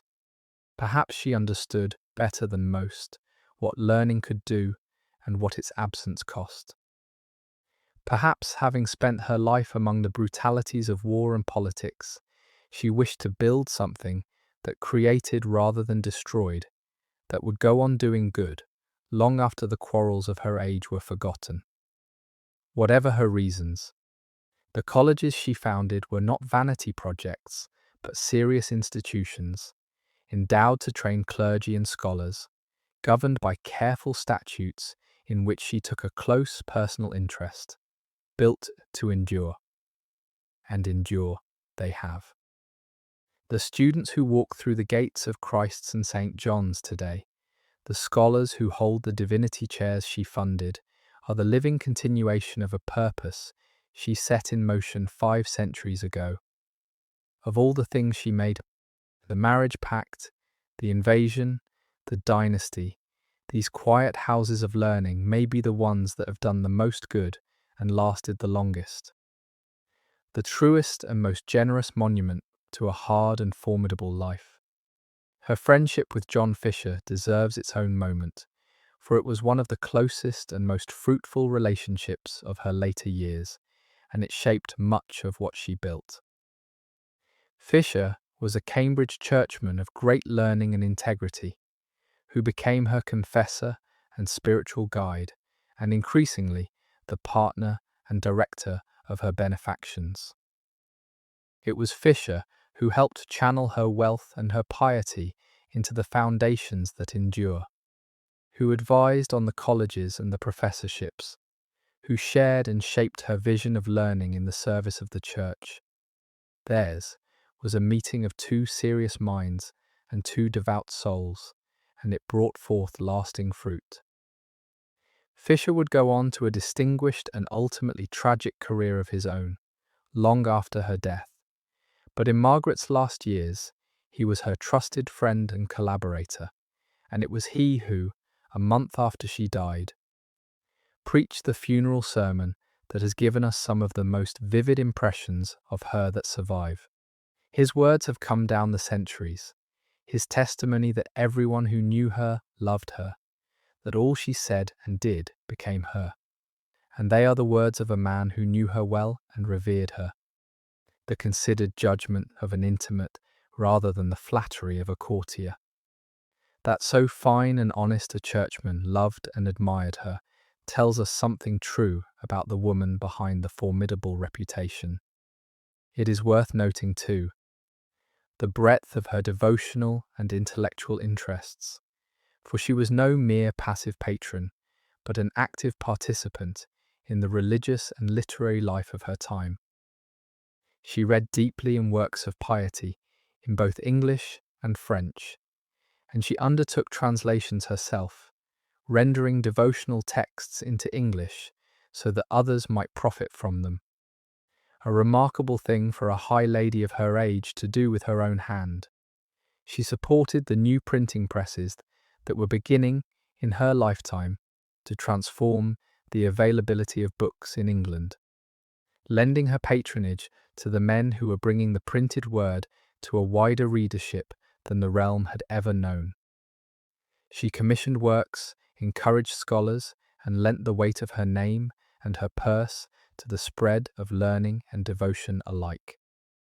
In all of this, she was helping to shape the intellectual climate of the early Tudor age, a period that would see an extraordinary flowering of learning in England. The woman who had spent her early life as a pawn in dynastic games spent her later wealth and influence on books and scholars and the printed word. And in doing so, she helped lay foundations for the new age of learning that was beginning to stir. It is one more facet of a life, too large and various to be caught in any single image. The conspirator who was also a translator, the kingmaker who was also a builder of libraries and a friend to the learned. The end of her long life came wrapped in both triumph and grief, as so much of her life had been. In the spring of 1509, her son, King Henry VII, died. After a reign of nearly 24 years that had brought England, at last, a measure of peace and stability after the long agony of the civil wars. Margaret lived to see it, and to see the smooth and unchallenged succession of her grandson, the young and magnificent Henry VIII, the grandchild in whom the blood of Lancaster and York, of Beaufort and Tudor and York, all ran together at last. She played a central role in the arrangements for the new young king, a final exercise of the authority she had wielded so long. She had outlived her son. She had seen her grandson crowned. She had brought the dynasty she founded safely into its second generation. And then, just a few days after attending the coronation of Henry VIII on the 29th of June in 1509, Margaret Beaufort died at the age of 66. In the abbot's lodging at Westminster, there is a quiet poignancy in the order of those last deaths, the mother outliving the son she had given everything to make. Henry VII died in the spring of 1509, worn out at 52 by the strain of a reign spent securing a throne that was never quite safe. A careful, anxious, money-gathering king who had brought England peace at the cost of much love. Margaret, 65 and in failing health herself, lived to bury him, to see the son she had borne in agony at 13, schemed for through 14 years of exile, and crowned at Bosworth, laid to rest in the splendid chapel he had built. It is one of the hardest things a parent can be asked to do, to outlive a child, and Margaret had spent her whole life pouring herself into this one. And yet she was not allowed even to rest in her grief, for the death of the king demanded action. The smooth succession of her grandson had to be secured, the transition managed, the new young king guided through his first days. So the old, grieving, dying woman gathered her strength one last time and did what she had always done, which was to serve the dynasty she had founded, steadying the passage of the crown from her dead son to her living grandson before she allowed herself to follow Henry into the dark. The reign she had helped to win had not been an easy or a beloved one, and that is worth saying honestly. Henry VII proved a careful, suspicious, parsimonious king, forever guarding against the rivals and pretenders who troubled his insecure throne, forever gathering money and binding his nobles with fines and bonds, governing through caution and control rather than warmth. He was not loved as his son and granddaughter would be. He was respected and feared and endured. But he gave England something it had not had in living memory and had bled for 30 years to find: peace and a stable succession, and an end to the cycle of usurpation and revenge. The wars that had consumed Margaret's whole life did not resume under her son. The dynasty held, the crown passed smoothly, when he died, to his heir. That was the achievement, and it was a real one, bought by Henry's anxious, controlling, unglamorous kingship. Margaret had laboured her entire life to put him on the throne.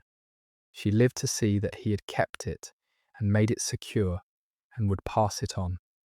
Whatever the cost in love, the thing she had worked for had held. Her son had not merely won a crown at Bosworth. He had founded a dynasty that would endure, and she lived just long enough to see the proof of it in the smooth accession of her grandson. For Margaret, watching her son rule, there must have been a complicated mixture of pride and worry. She had laboured her entire life to make him king. Now she watched him struggle with the hard, anxious business of staying king, beset by pretenders and plots, never quite able to rest secure on the throne she had won him. Two impostors, in particular, troubled the early reign. Young men put forward by Yorkist diehards, claiming to be the lost princes or other heirs, and each had to be faced down. The threat of the old wars reigniting never quite absent.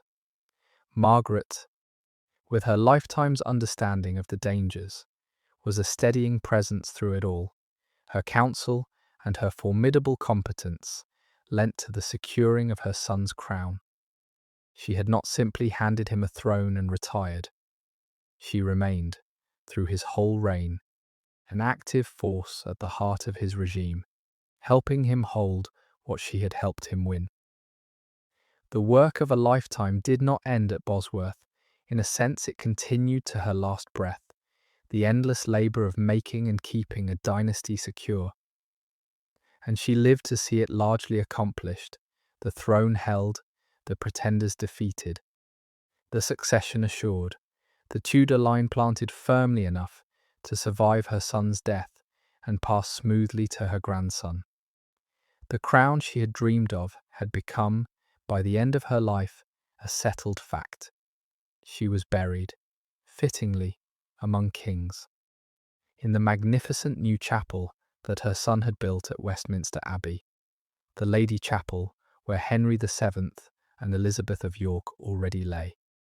Her tomb, with its serene gilded effigy of an old woman in a widow's hood and mantle, her hands raised in prayer, was made by one of the finest sculptors of the age, and it can still be seen there today. Her friend Bishop Fisher preached at her month's mind, and said of her, in words that have come down the centuries, that everyone who knew her loved her, and that everything she said or did became her. It is a gentle epitaph for a woman whose life had been so hard and so fierce. But perhaps it is the truest one. For all the steel of her ambition and all the cunning of her campaign, she was, in the end, a woman of profound faith, deep loyalty, and immense love above all. The love of a mother, for the one son she had nearly died to bear, and to whom she gave a crown. And there she lies still, if you should ever go to look, in the south aisle of the splendid chapel, her tomb among the proudest in England. The effigy that the Italian sculptor Torrigiano made of her is one of the finest of its age, and it does not flatter.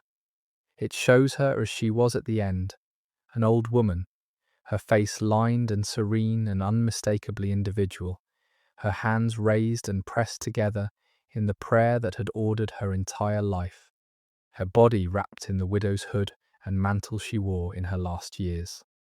It is the face of someone who has seen everything and endured it, severe and peaceful at once.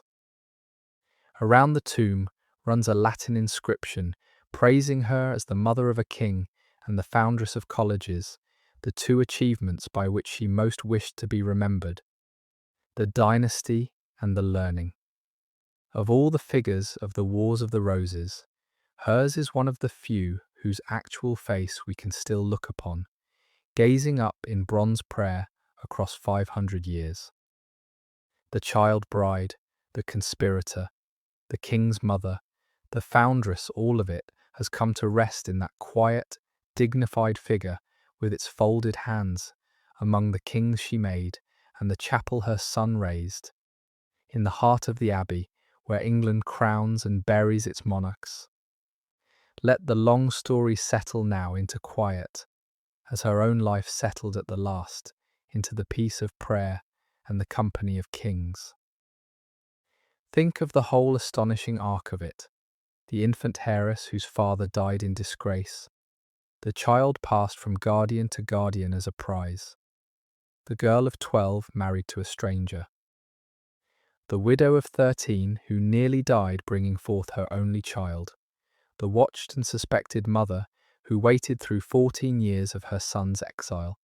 The conspirator who risked her head and lost her lands. And at the last, the king's mother, the foundress of colleges, the matriarch buried among kings. Few lives have travelled so far, from such helplessness to such height, held together across all of it by a single, unwavering devotion to her faith and to her son. The candles burn low. The old woman in the gilded effigy lies at peace among the kings she made and outlived. And the long story comes, as all stories do, to its quiet close. Think, before we let her go, of the people who moved through her long story, almost all of them gone before her, or soon after, the father she never knew, dead under his shadow, the boy husband's brother Jasper, faithful protector, who shared her son's exile and lived to see him crowned. The gentle Stafford of her contented middle years, the cautious Stanley, who turned at last on the right field, Elizabeth Woodville, her partner in the Great Pact, who died quietly in an abbey 3 years before her, and her son the king, whom she outlived by a matter of weeks. She had buried almost everyone, husbands, kin, allies, and at the very last the child who was the centre of it all. And she had outlasted them, the small girl who was married at 12, enduring into old age to see the dynasty made and secured, the last living link to the wars that had shaped her century. There is a particular loneliness in being the one who remains, who has seen everyone else into the dark, and Margaret knew it at the end. But she had also the deep consolations of her faith and the sight of her grandson crowned, and the knowledge that the thing she had given her entire life to had, against every probability, come true. The candles burn low. The old woman lies among the kings she made, and the long story comes, as all stories do, to its quiet close. If these long evenings spent inside another age are something you would like to find your way back to, you are always welcome to subscribe, and the next one will come to you when it is ready. There is no hurry in any of it. It is only somewhere quiet to go at the end of the day. Until then, sleep well. Stay warm. Be kind to the people in your house. and I will see you in the next one. Good night.